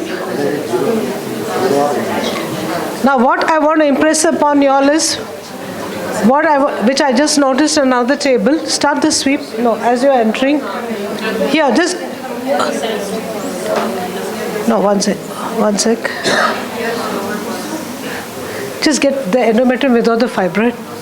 Now you will realize in this volume, you put the probe in, you got a nice endometrium. If you did not sweep, you will not get the fibroid. Okay? It's the sweeping that will actually help you or come to your aid. So when you sweep, I see that there is a well-defined hyperechoic mass showing shadows. Sweep slowly. Yeah, showing, can you see the dense shadows like stripes? Now this is entirely within the endometrium. You do your transfers. So something entirely within the endometrium will make it a submucosal type 0. Got it? Now go next.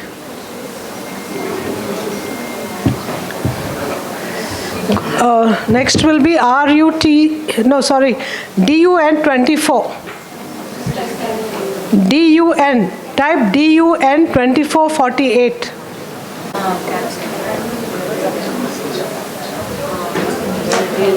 Wow, where's Hita? What's the time like? There are two things, homogeneous, heterogeneous. This is heterogeneous. Why is it heterogeneous?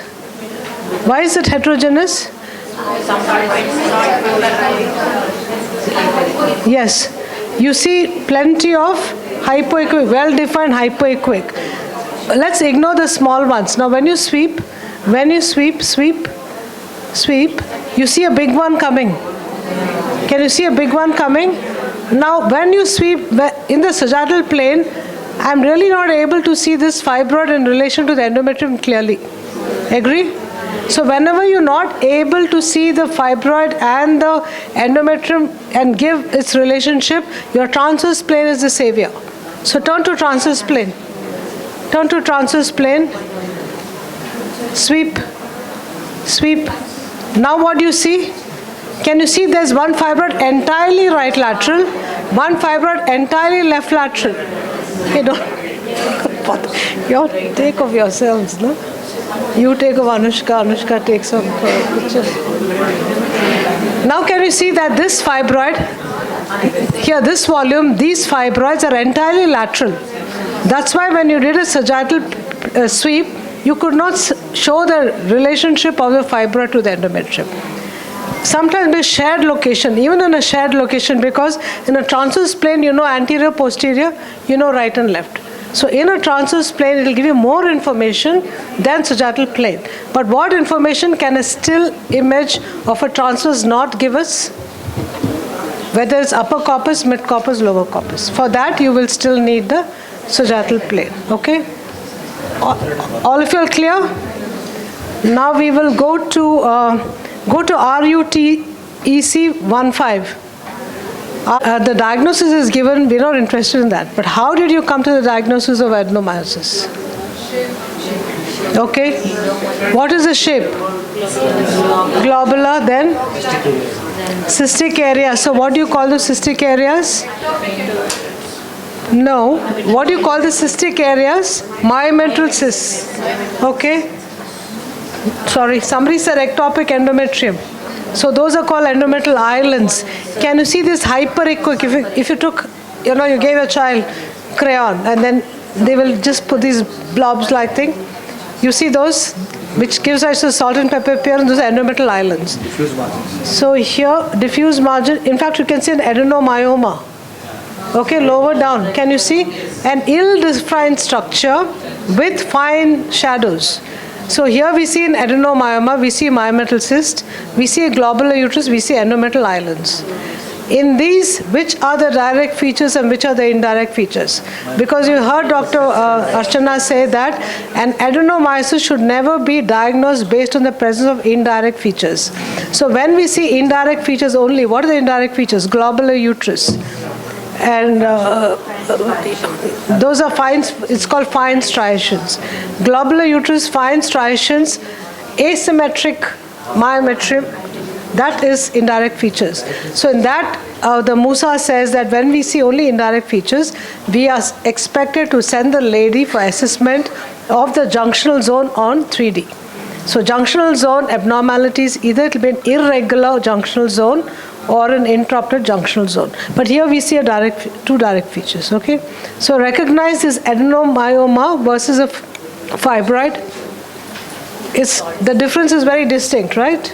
You don't see that dense stripy shadows, you see fine shadows. Okay, next. Well, no, we don't have Doppler in this volume. And adenomyosis. These volumes here don't have Doppler, but in real life, for the longest time, and even now some currently follow, that the difference is a fibroid will show peripheral vascularity, whereas an adenomyoma will show translesional vascularity. Now when you see peripheral vascularity, it need not be 360 degrees. It can be just focal or segmental. But Musa again, I think 3 years back they came up saying that even an adenomyoma can have a translesional vascularity. And after reading that, when I visited my images, for the longest time, yes, adenomyomas have, it's just that what the mind doesn't know, the eye won't see. Then what is the difference? The difference is a fibroid will have scattered vascularity in the center or no vascularity, whereas an adenomyoma most often will have a translesional. So now the current thinking as per Musa is both can have peripheral. The differentiation is looking at the internal. The fibroid will be scattered, whereas in the fibroid it will be very only central. You just see. Thank you. I mean, the simulator is good, no? Yeah. Okay. So describe what you see. Anteverted, very good. Louder, louder. Now you have to earn your lunch. So get hungry for lunch by speaking loud. Mid-sagittal, yes, but what is the abnormality that you see? You see an irregular EMJ. You look at the endometrium and optimize. Optimize means, Dr. Viresh, you please tell your friend to optimize. She's supposed to help you. Zoom, yes, zoom. Some more. And when I tell you freeze, you freeze. Okay, freeze. Oh, no freeze. But can you see that projections from the endometrium? Those are lines. Because the pathophysiology starts from the endometrium. So lines and buds is again a direct feature. Okay? And you can see other spaces it is irregular. Not so much of features in the myometrium. Yes or no? Myometrium looks, no, not a globular uterus. So here the feature is the lines and buds. Everybody able to appreciate lines and buds? In your own volumes, do it. Everybody should be shouting out the findings without me asking you. Yes, all that has become like primary school. Sagittal, anteverted, all we all know. Now tell us. So what do you see? Do you see cysts in the myometrium or do you see hyperequic foci? Hyperequic. These are endometrial islands. So this is again a direct feature. And then what do you see in the endometrium? Again irregular, you see lines and buds. And then do you see an adenomyoma abutting on the endometrium? Posterior wall, upper to mid corpus, can you see? Will you call this a fibroid? I hear a feeble no, never mind. Those who think it's a fibroid, why do you think it's a fibroid? I have a doubt. This fibroid, when it undergoes calcareous degeneration, sometimes when you say calcification, there'll be shadowing. Normally what I've seen in fibroids, anytime there's calcification, there'll be intense shadowing. Okay. Now here you see hyperequic. You see hyperequic and you see these fine lines. You see fine lines and it's not well circumscribed. It is not well circumscribed. So here there's an adenomyoma. There are endometrial islands. There is lines and buds. And the EMJ is also, but see there is no globular because even I remember, medical college, globular uterus, that used to be the first line. No, globular uterus comes much later when the muscles undergo hypertrophy. Okay, so all of us are good with so far. Yes. Even in real, these are all real life images. They are not drawn images. They are, these are not my images, but they all must be taken from very mid-range machines. They are not taken from high-end. What is the clue? The clue is in the optimization. While taking, whoever's the doctor who did it has optimized it very well. That's why we say. Sorry? Maybe myometrial cyst, maybe. Okay? Yeah. All right, so shall we go to RUTEC 20, this sweep? Don't you want to do the transverse? I see a lot of you looking here. Please do on your own. Do transverse. So what do you see in the transverse? You see two cavities. Would you have picked up the two cavities on a sagittal plane? No. Would you have picked up the two cavities if you stayed lower? Only because you swept on top. So this is called a cat eye sign. Cat eye. No, freeze. Dr. Virish, whoever's doing it, good image, please freeze. 2 of them are doing it. 3 of them. Okay, freeze. Now, whenever we see a uterine anomaly, number 1 is a uterine anomaly should only be diagnosed on 3D. There is no criteria. I've heard, people, it's going like this. No. By consensus, international literature, our own literature, 3D. But all the clues are on 2D. Agreed? Now, what is the clue here? I told you to freeze. Oh, no freeze. Oh, I'm so sorry. Cat eye. Now, when you see a cat eye, immediately your line will go to the serosa. Can you see the serosa lower down? Yes. Point. Serosa. Show me the serosa. Trace it fully. You see the serosa is continuous, right? So when you see a continuous smooth outline of the serosa with a cat eye, your differential will be an arcuate uterus and a septate uterus, which can only be confirmed on 3D based on measurements. But if the serosa was indented, then your differential will be biconvate as well as septate. The message here is not every indented fundal is a biconvate uterus. Why? Biconvate uterus is rare. It's not as common. Not common.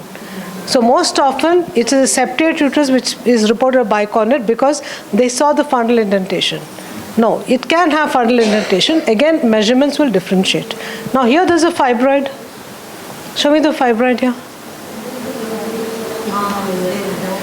Can you see this fibroid? Now this fibroid is bang beside. So this is midline. So apart from saying anterior wall, posterior wall, you should say anterior, posterior, midline.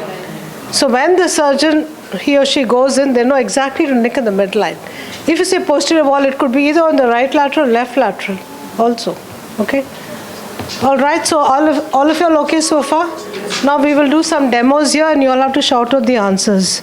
Can we just disconnect her? You tell her what to do.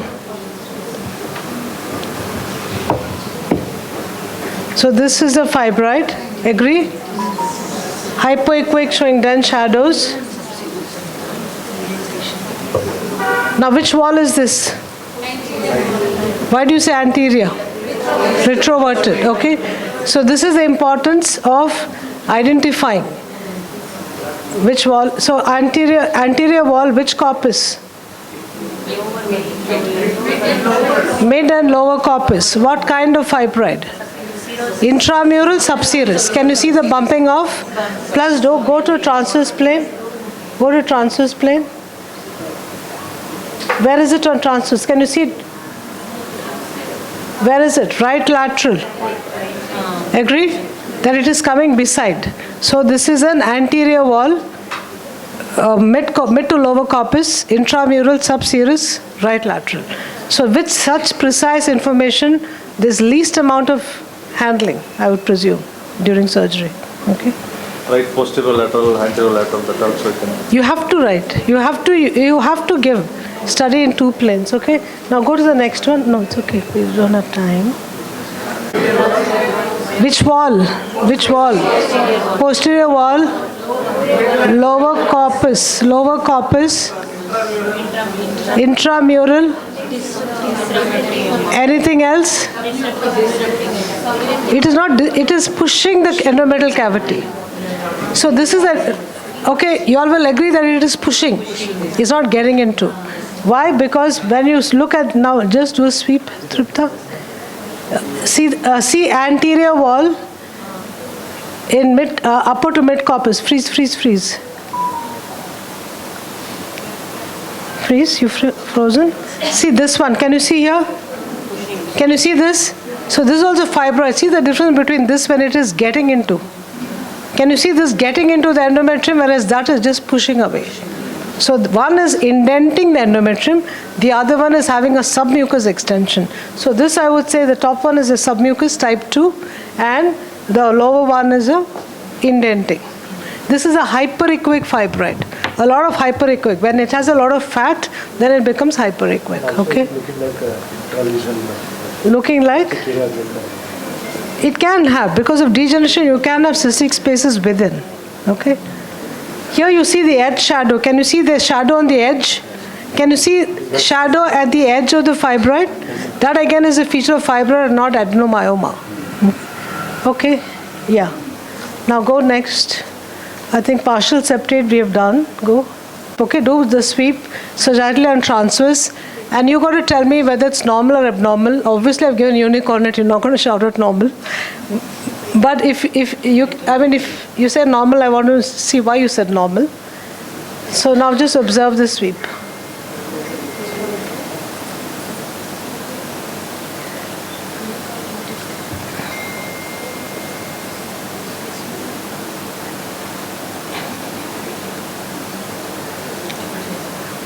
You can ask her to do whatever you want to do. Otherwise she'll stop, because she'll stop scanning. Because we think you've got the diagnosis. Have you got the findings? Have you got the findings? It's got nothing to do with fibroid. Now go to sagittal plane. Go to sagittal. Sagittal, it looks normal. Looks normal. Now go to transverse plane. Observe the shape of the endometrium as she's sweeping from the cervix to the fundus. How is the shape appearing to you?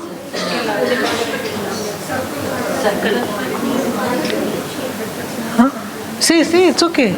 Not demonstrate at all the lip-like endometrium. Instead, I see a circular cervix through and through.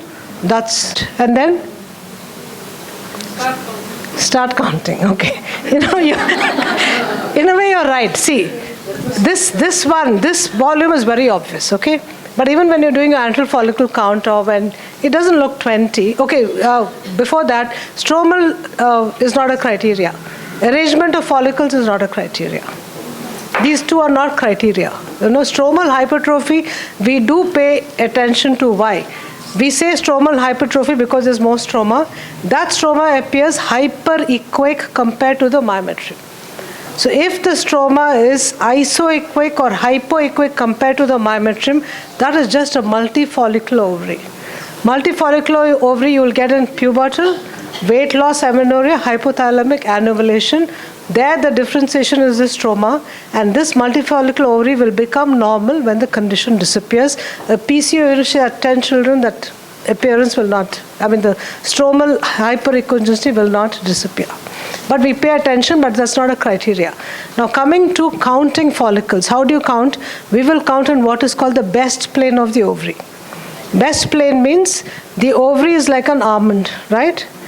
It is like the uterus is fixed. So when you know your probe is sagittal, I'll only get sagittal plane. When my probe is transverse, I'll only get transverse plane of the uterus. But in an ovary, it can be like this, it can be like this.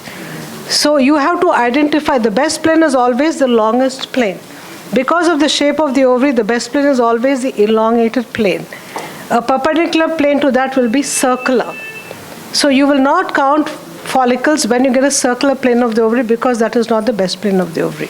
So depending on how the ovary is lying, you will again do sagittal and axial sweep. Identify in which orientation of the probe am I getting the best plane. If I'm getting the best plane with my probe sagittal, then what do? I will move out of the ovary, and as I'm entering the ovary sweeping, I will count the number of follicles. If the best plane is got when my probe is transverse, I will go up and down, margin to margin, and count the follicles.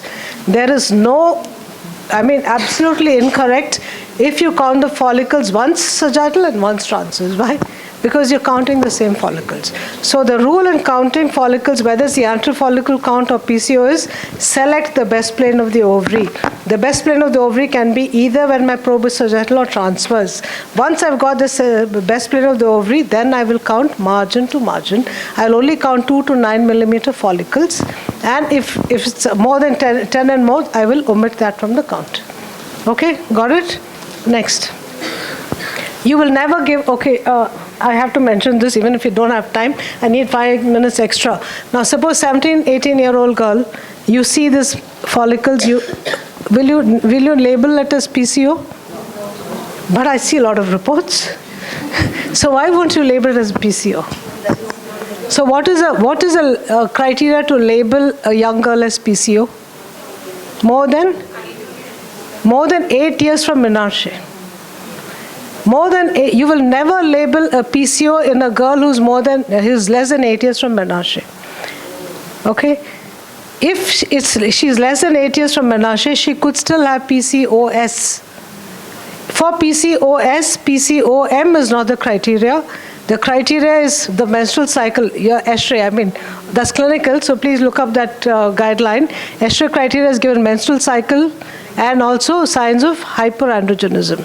So a young girl can have a PCOS on which the PCOM is not the criteria, but a young girl can never have PCOM.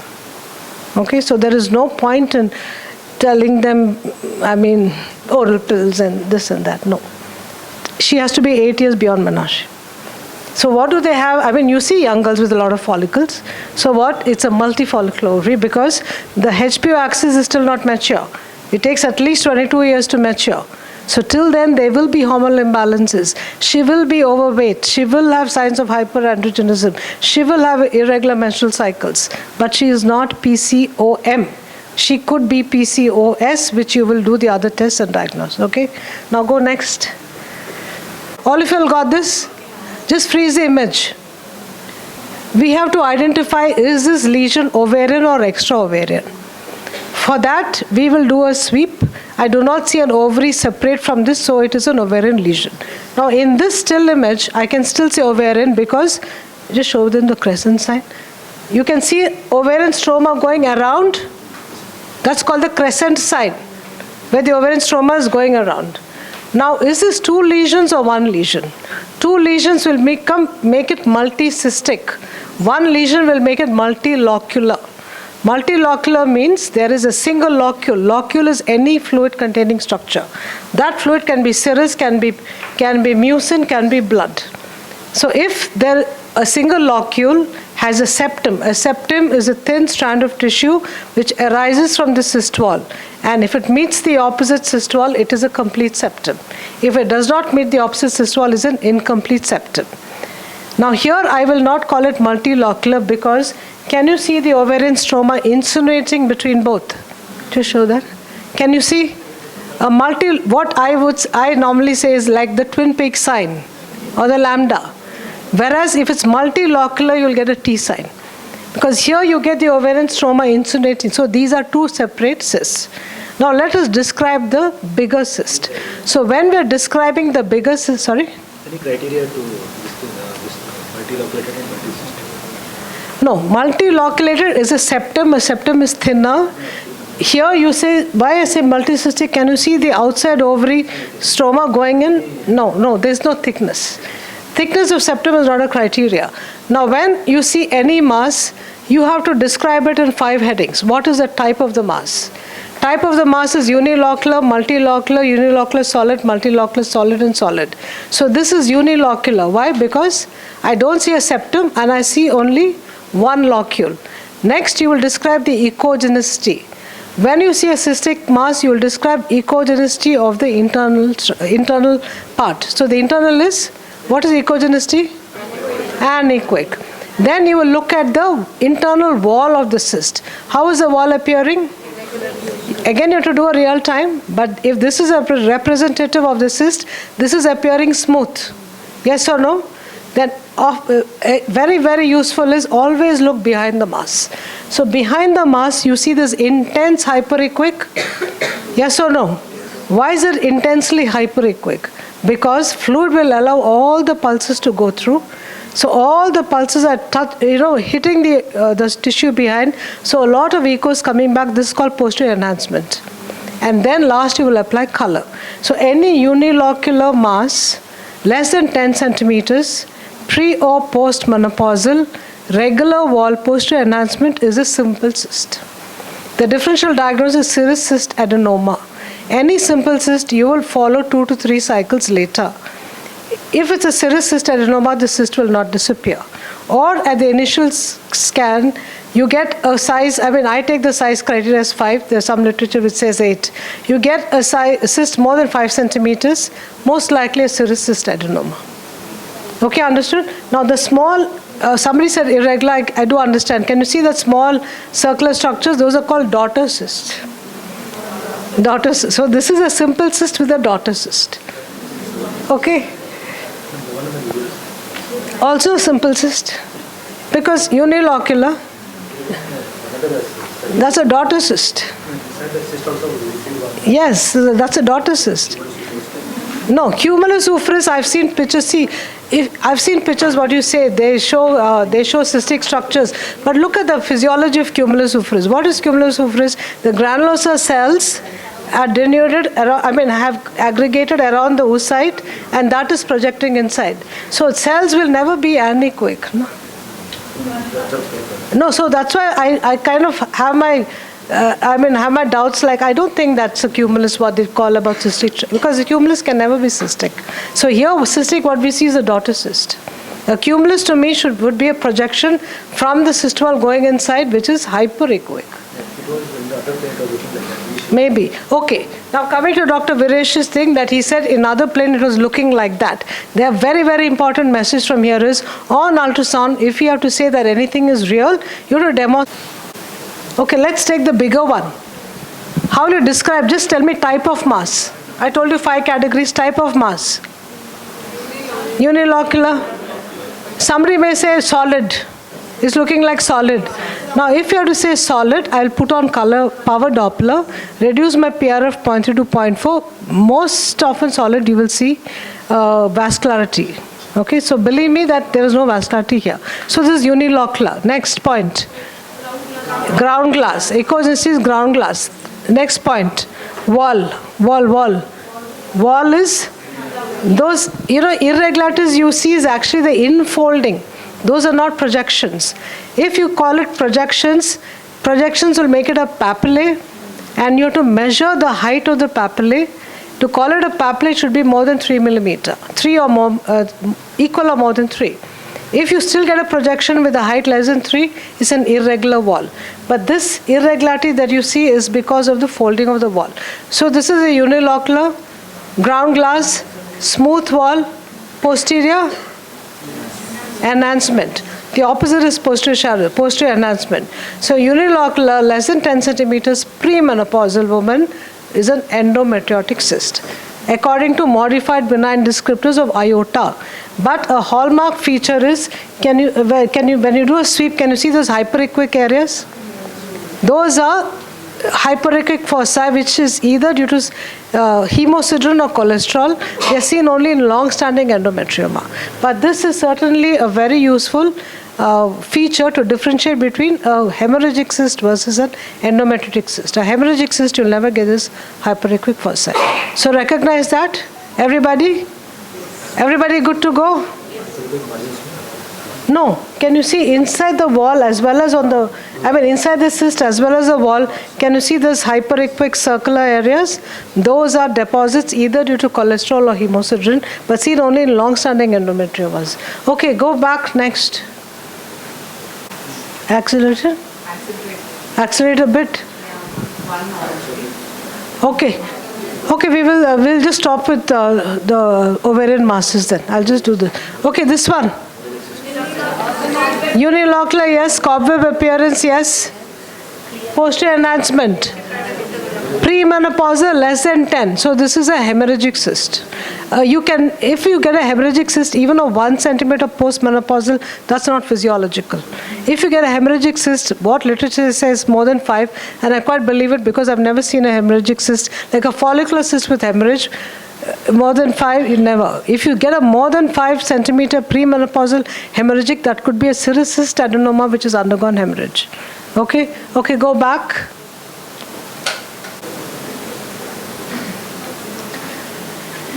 So that's the ovary. Do you see something there?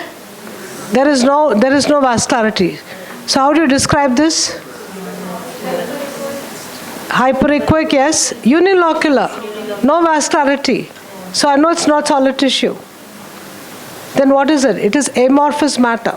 So unilocular, hyperechoic. Posteriorly, what do you see?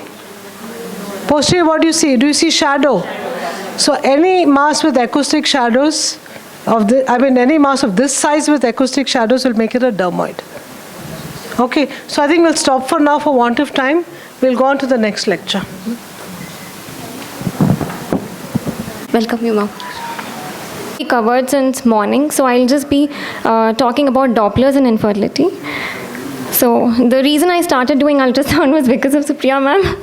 So she has given me the much needed confidence that I have today to do even advanced gynecologic ultrasounds, and I'm happy to tell that I get level 2 referrals for advanced gynecologic ultrasounds.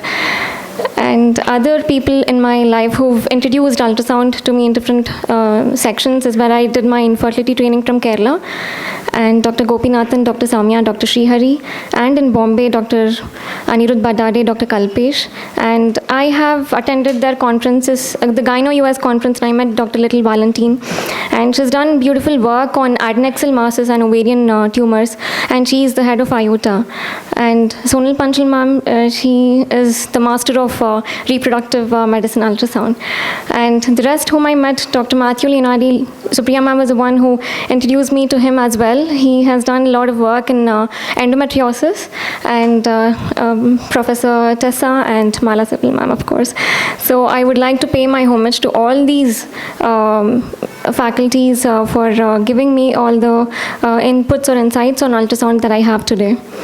So just moving ahead, we all know why we don't use TAS and why we use TVS, because of the fact that the resolution in the TVS probe is much higher, and also the proximity of the probe towards the organ makes it very easy for us to pick up the minor details. And 2D probe versus 3D probe, obviously when we use a 3D probe, we can also do the 3D scans, and also smaller structures can be seen or picked up much better. And Sono, AVC and Vocal, which is used in infertility, these are the softwares that are there in all our machines like G and Samsung. Also Samsung has something called 5D follicle instead of Sono, AVC. So all these advantages are there with the 3D TVS probe. And so to obtain a comprehensive result from a TVS, we should know the machine, we should know the knobology and how the machine works. Otherwise it will be like, having a mark and not knowing how to drive it, and you will be driving a Maruti 800. So among the common hormones that needs to be assessed, so how can we relate the hormonal changes that occurs in a cycle with that of ultrasound? So FSH is always perceived with the follicular growth. LH again leads to ovarian stromal echogenicity and ovarian vascularity. This is perceived because of the LH changes. And estrogen again, it will give us an idea about the perifollicular and the endometrial blood flow. If there's high estrogen, there is increased blood flow. And progesterone comes into play when the follicle ruptures in the luteal phase, once the corpus luteum is formed. So it can be considered that day-to-day hormone assessment can be replaced by ultrasound and Doppler during ART. Even without doing hormonal assay, we can get a fair picture of what the levels are there in the body. So the approach for an ultrasound scan is, first one is the baseline scan, and the next one is a cycle assessment. Baseline scan has been discussed since morning. All of you have been doing the scans on the simulators, where we go ahead and scan the uterus to rule out any endometrial pathologies, myometrial pathologies, and also look at the ovaries and to look at ovarian pathologies and rule out if any. Also look at the structures to see if there's any intrapelvic adhesions by doing the sliding sign. And next comes the cycle assessment scan, and where we follow the follicle, growth of the follicle, either in a natural cycle or in a stimulated cycle, and see if this follicle is growing as per needed, like 1 to 2 millimeters per day and all that. So we follow. That's a follicular study. And then there is another thing called the pre-ovulatory scan. We should know when to trigger the follicle. Exactly. So that is very important, because many a times you give the HCG trigger and the follicle doesn't rupture. Either it could be because of inadequate trigger or inadequate timing or wrong timing of the trigger. So to know exactly when to trigger the follicle, it is very important for us to understand Dopplers.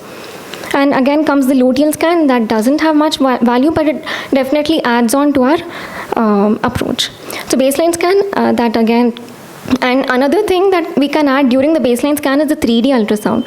So if we add the 3D ultrasound, we'll get a fair picture of what exactly is the endometrium cavity looking like. And sometimes minor arcuate uteruses are missed on a 2D scan, on a 2D sweep. So when you do a 3D, you can pick up those minor uterine abnormalities.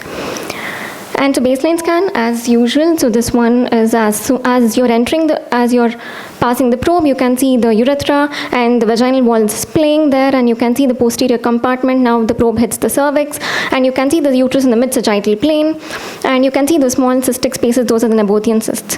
So this is how you enter. So not to just thrust the probe into the vagina, because as and when you're putting the probe through the vagina, sometimes you can pick up anterior wall vaginal cysts, and so many other things can be picked up.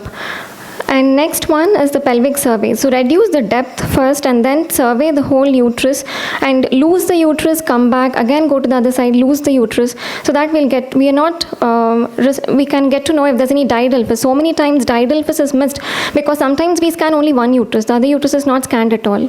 So do the whole pelvic scan side to side and up and down. So that's the pelvic survey. And evaluation, this we know how to measure the long axis transverse diameters. Ma'am has told so beautifully in the morning sessions, so I won't go in detail. So measurement of the endometrium, again ma'am has covered. So how do we measure? Excluding the EMJ, we take the measurement from the outer to outer hyperechoic line. So there's the functional layer, central line, and the base layer. Base layer is nothing but the outer hyperechoic area, and this does not change, and this base layer does not shed during menstruation. What changes and what sheds is the in between functional hypoechoic layer.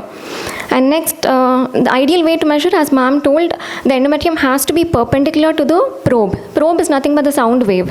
So if it is not perpendicular, we might erroneously get a long or a higher endometrial measurement, and we might also not be able to correlate with our follicular growth and the treatment plan. So make sure that the endometrium is again perpendicular to the probe, so that we get an accurate measurement. And the effective functional endometrial line, this is important when we are doing IUI and ETs, just to know where exactly we'll have to stop to do the transfers, so that we don't touch the fundal endometrium and we can just release the embryo or release the semen just 0.5 centimeters from the fundal endometrium. That is the maximum implantation potential.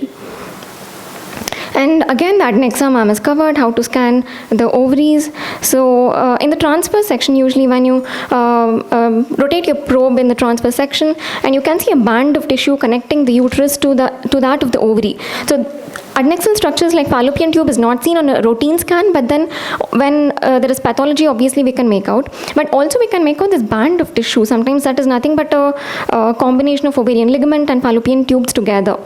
So just follow that band and that will lead to ovary. And initially when I started doing scans, one thing that was difficult for me was to find the ovaries.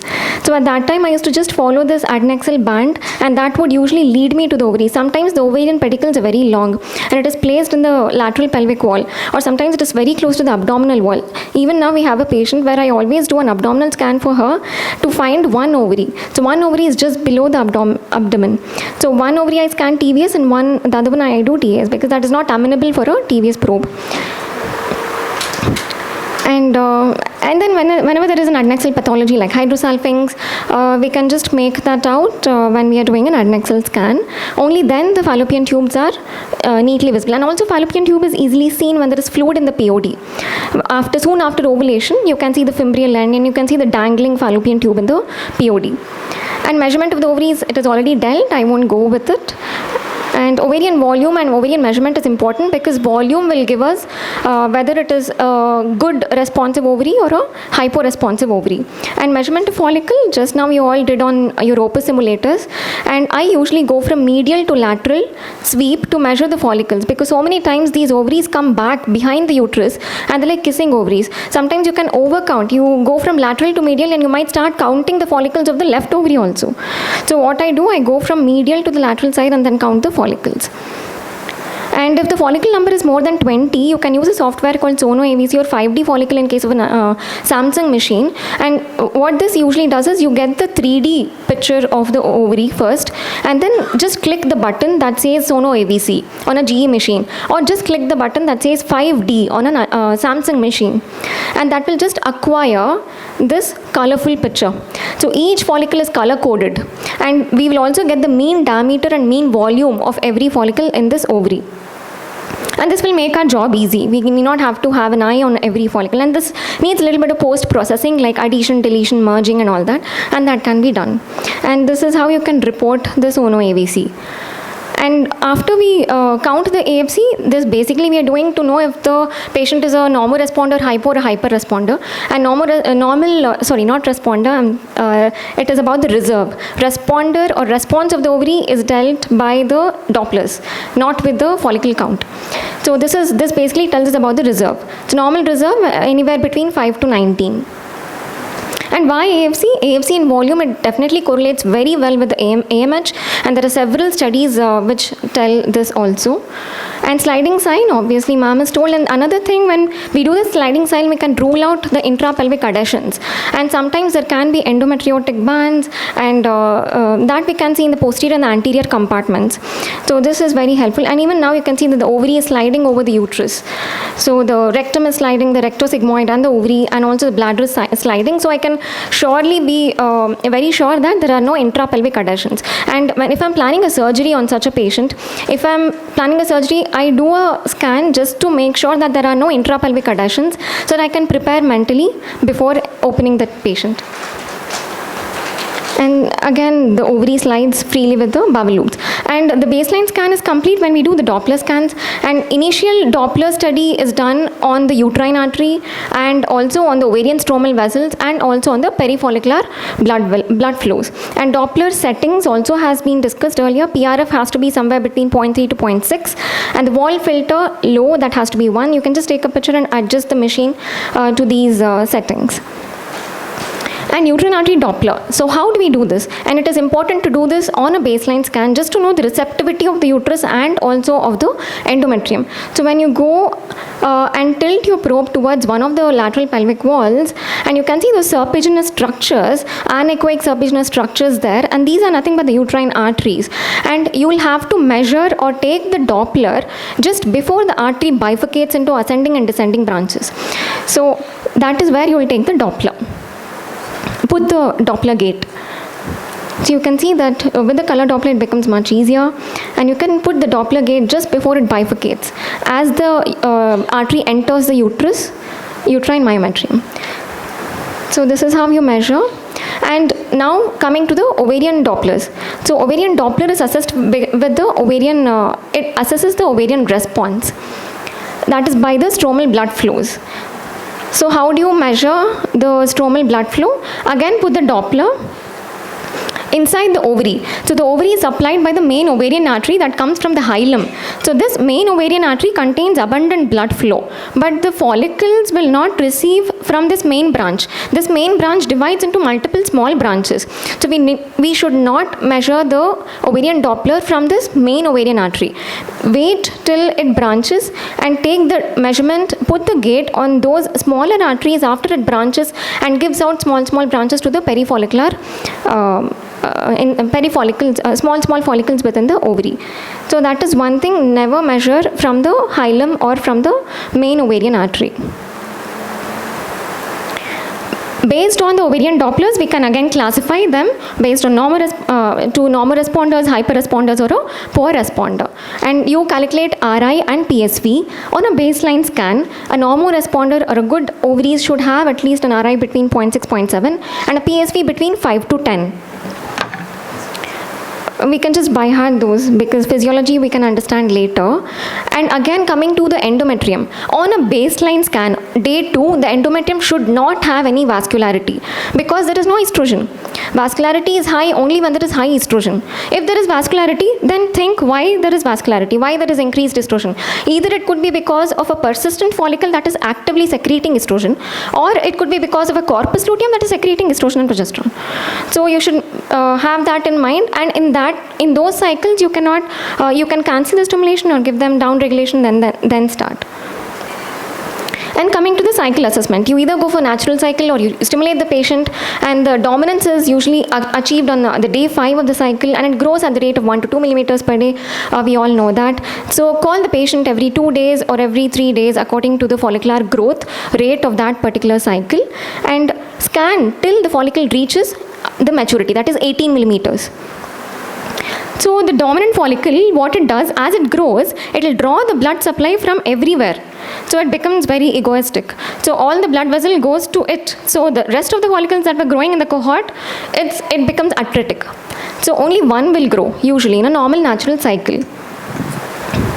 So as the follicle grows beyond dominance, the vascularity starts increasing. This usually occurs once the follicle reaches 14 millimeters size. So once it reaches 14 millimeters, then you can start assessing this follicle with the help of Dopplers. And the vascularity is maximum before 2 days of the ovulation. So all these, LH is the one that is responsible for the follicular growth, expansion, cumulus expansion, and also the release, we all know that. So what is a pre-ovulatory scan? So dominant follicle is anything that is more than 10 millimeters. It grows at the rate of 2 to 3 millimeters per day. And ovulation, this occurs when it reaches the size of 18 to 24 millimeters. And we can also see a cumulus-like shadow. As ma'am told, this cumulus-like shadow, there is confusion. There are certain papers that tell that it looks like a follicle itself within a follicle, but actually it is nothing but a solid mass of tissue. It looks like a projection inside. So these are the cumulus projections. This is usually better seen on a 3D scan. And there appears a sonolucent halo 24 hours prior to the ovulation. This halo is nothing but separation of the follicle from the main follicular wall. And there is also separation and folding of the follicle. It gets that crenated appearance. And so many times we scan and we see, oh, maybe this follicle is rupturing. Or maybe this follicle might rupture in the due course. So that is the infolding of the follicle. So the RI is very important. It starts to fall 2 days before ovulation, that is because of increased estrogen. Before ovulation, there is estrogen peak also occurs, LH peak occurs, estrogen peak occurs, so RI starts dropping. Once it reaches 0.4, that is nadir. So it seems like this follicle is mature enough for trigger. So when do we trigger the follicle? This is the main question and main doubt we all have. So these are the features of the mature follicle. When the follicle attains maturity, give the trigger. So the perifollicular blood flows have to cover 3/4 of the follicle. Next one, the RI. RI of the perifollicular vessels has to be between 0.4 to 0.48, not even 0.5. Otherwise, we can't expect LUF. And PSV of these perifollicular vessels have to be more than 10 centimeters per second. And how do you grade? It can be less than 25, that is grade 1, and grade 2 is 50 to 25, and grade 3 and grade 4. What we are aiming for in a mature follicle is a grade 4 vascularity. And this is very interesting. Have you ever wondered why the follicle is not covered completely? Why do they tell that only 3/4 of it is covered? It's so beautiful. The nature has designed the follicle in such a way, the place where the follicle has to rupture, that is called the point, the place where it ruptures, there is no vascularity in that region, so that the nature wants to avoid inadvertent hemorrhage that could have occurred when the follicle ruptures. So that is the reason why we say, always keep telling only 3/4 of the follicle covered with the vascularity. So why it is important to assess the Dopplers? It is proved in several studies that a hypoxic follicle will give bad embryos. So bad embryos again will lead to biochemical pregnancies and miscarriages. So a good follicle is a better predictor for a good pregnancy. So fertilization of oocyte from a follicle with a PSV of less than 10, it has a high chance of developing an embryo with chromosomal abnormality. So always trigger the follicle at the right time to get a good mature oocyte. So this we've discussed already, impending ovulations. Now we can correlate this endometrium also with the hormonal changes. How do we do it? So you can see in the first picture, you can see that triple line endometrium. And this is probably day 6 endometrium. It appears like this. It is not expanded. The middle functional zone has not yet developed. But once the estrogen increases as the follicle matures, the functional zone goes on increasing. So that is the second picture. That is a grade B endometrium, where the functional zone kind of goes on increasing, and it is hypoechoic to that of the myometrium. But and this grade B endometrium, this picture you get when there is just one dominant follicle, because one dominant follicle will probably release 250 picograms of estrogen. But if there are multiple follicles that develop, like 3 or 4, there is increased amount of estrogen. So you can see those specks of calcification, specks of echogenicity within that functional zone. So that this tells that probably there is not one follicle. Just by looking at the endometrium, I can tell probably there is no one dominant follicle, there can be 3 or 4. And the last picture is a hyperechoic homogeneous endometrium. This is supraphysiological levels of estrogen in case of a PCO ovary. So estrogen, how is it perceived on ultrasound? There is cervical mucus. It can be seen as this. This is cervical mucus in the cervix. And you can also see the nice triple line endometrium. And also you can see abundant endometrial vascularity. And all of us are familiar with this very famous Applebaum criteria, where zone 1, the subendometrial blood vessels just reach the outer hyperechoic line, and zone 2, where it reaches the hyperechoic line, and zone 3, where this vascularity reaches the functional zone, and zone 4, where it reaches the central line. So it is presumed that zone 3 and zone 4 endometrium will give a very good results of pregnancy and conception.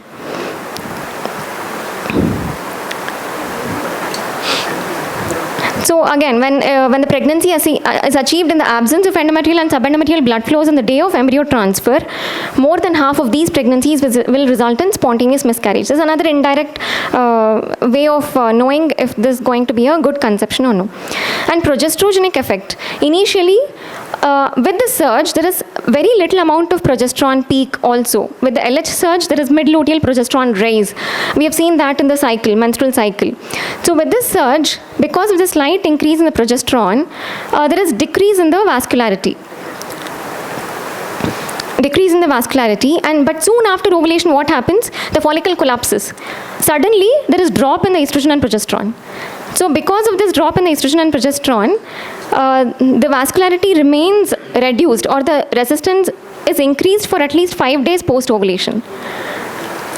I think this is clear. So post-ovulation, the vascularity reduces and the resistance increases until the progesterone rises in the mid-luteal phase, where again the vascularity increases in the mid-luteal phase.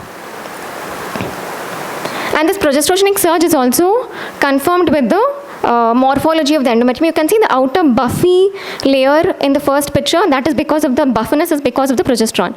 And what happens, these spiral arteries becomes very tortuous. When the sound waves reach these spiral arteries, it scatters. So the outer buffiness is because of this progesterone. And you can see in other pictures also, there is in the last picture there is increased buffiness. Probably there is something pathological, there is supraphysiological levels of progesterone, and probably that is not amenable for pregnancy. So these are the signs of ovulation we've already seen. Once the follicle ruptures, it appears, it collapses, and there is crenated appearance. And you can also confirm with the help of the endometrium by looking at its secretory or progesterogenic changes. And also there is free fluid in the POD. Once the follicle ruptures, the corpus luteum forms, and this corpus luteum has this crenated appearance and very abundant vascular perifollicular flows. So there are two rings of fire signs in ultrasound. One is of the corpus luteum, and another one is of the ectopic pregnancy. So you should be very sure what is what. So in ectopic pregnancy, you have something called the leash sign. So this ectopic pregnancy mass is seen, corpus luteum has something called the leash sign. So the leash is nothing but the ovarian ligament. So if you trace the ring of fire in the adnexa and find a thread of blood vessel connecting the ovary to the uterus, that is a leash. So that is corpus luteum, and if that is not there, usually that is an ectopic pregnancy. Obviously that is really correlated clinically. And normally the corpus luteum RI is 0.3 to 0.5 in the mid-luteal phase. That means it is going to secrete a good amount of progesterone. So how the endometrium appears in the mid-luteal phase, we usually don't do these scans. But if at all we do these scans, we should know how to correlate this with the findings that we are seeing in the ovary. So the endometrium usually appears very hyperechoic and with very good vascular flow. And also, when you do the uterine artery at this point in time, it has to be less than 2.5. But what happens, sometimes the follicle doesn't rupture. So when the follicle doesn't rupture, you do the Dopplers, you will find perifollicular blood vessels there. And when you put the Doppler, pulse wave Doppler and check, it will have a very high resistance. And this follicle will not rupture in the due course also. This is nothing but luteinized unruptured follicle. And this will have thin walls. And why this usually occurs? Because the trigger is not given at the right time. If the follicle is hypomature and you give the trigger, or if you don't give the right amount of dose of HCG or any triggering agent, then LUF develops. So it is very important for us to assess what exactly is a mature follicle. And what is LPD, luteal phase defect? This is the last slide. So when you check on the adnexa, and the corpus luteum does not have a good blood supply, that means it is not secreting good progesterone also. So these patients will have luteal phase defect. That means, and again go back to the endometrium and see, the endometrium is hypocellular, hypoechoic, and it is not very thick, and the vascularity also not that great. So then you can make out that, okay, this patient does not have a good amount of corpus luteum. In case she has pregnancy or she has conceived in that cycle, that is why we usually give luteal phase support with progesterones. So if this happens, we can start supporting the luteal phase with progesterones. But sometimes the corpus luteum is very good, but there is no good blood flow in the endometrium. So that maybe it will tell that the receptors, progesterone receptors in the endometrium, it is not working, or it may be because of chronic endometritis, it is not picking up the blood flow. So I come to the end of this talk. I know this is the last talk, and everybody, all of you are tired with so much of, inputs from morning from such great speakers. But I always feel that Dopplers play a huge role in deciding a fertility cycle whenever we have stimulated the patients, especially during trigger times and during transfers. So I just wanted to make a mention and press on Dopplers in infertility in particular. Thank you so much. From morning that Supriya ma'am is my mentor, and I just wrote a collection of poems on ultrasound just yesterday, and I just want to dedicate this small chap book, you may say. It's a small book that I just wrote yesterday and didn't have time to publish or anything. I'm definitely not an author. So I just wrote a small poetry book that I just want to give this to Supriya ma'am. And to all the delegates. So we have 75 to 80 copies. I'll be releasing my own book very shortly, so not now.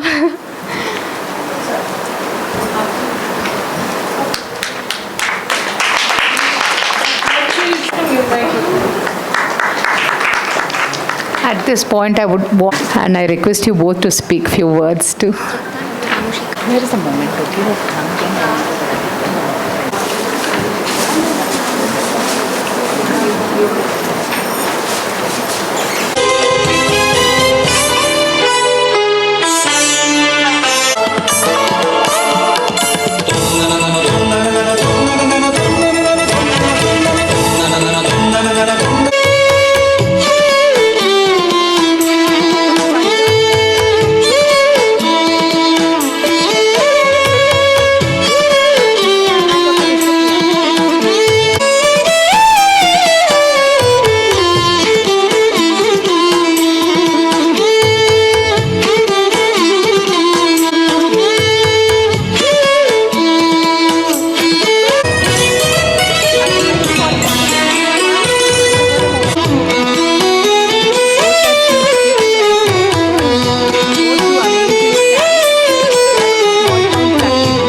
Nitty-gritty, dissect out every little thing of nuances of 2D gynae ultrasound. And also, if you turn backwards, can you see that case is there? Now, this whole simulator comes in that case. All we need to do need not have a big hall, because this big hall is for so many delegates. When we do niche courses, we just have 2 to a device. And I tell you why 2. Like one of you is optimizing, one of you doing it. And all the pathologies that which will at least take anybody to see in a year, you have done it yourself in 2 days. So the same thing goes for the first trimester scan, where we have condensed it to a 1-day course and anomaly to a 2-day course. Then there is a fetal cardio also, which is a 2-day course. So this can be conducted anywhere. And as I keep saying, my wish list is I conduct it on a mountain or on a beach. That day will come soon. So because we only transport in that. So if from your places you want to have a course with a smaller audience, when I say smaller audience, it should be a minimum of 20, at least minimum 20. Otherwise, the logistics of the cost, I mean, there is a cost involved because the devices themselves are very expensive, and then the transportation and a lot of things go behind it. So if you want to conduct it at any of your places with a minimum of 20, that's very much doable. Okay? And go to the last, I think this is, thank you. So thank you very much. Please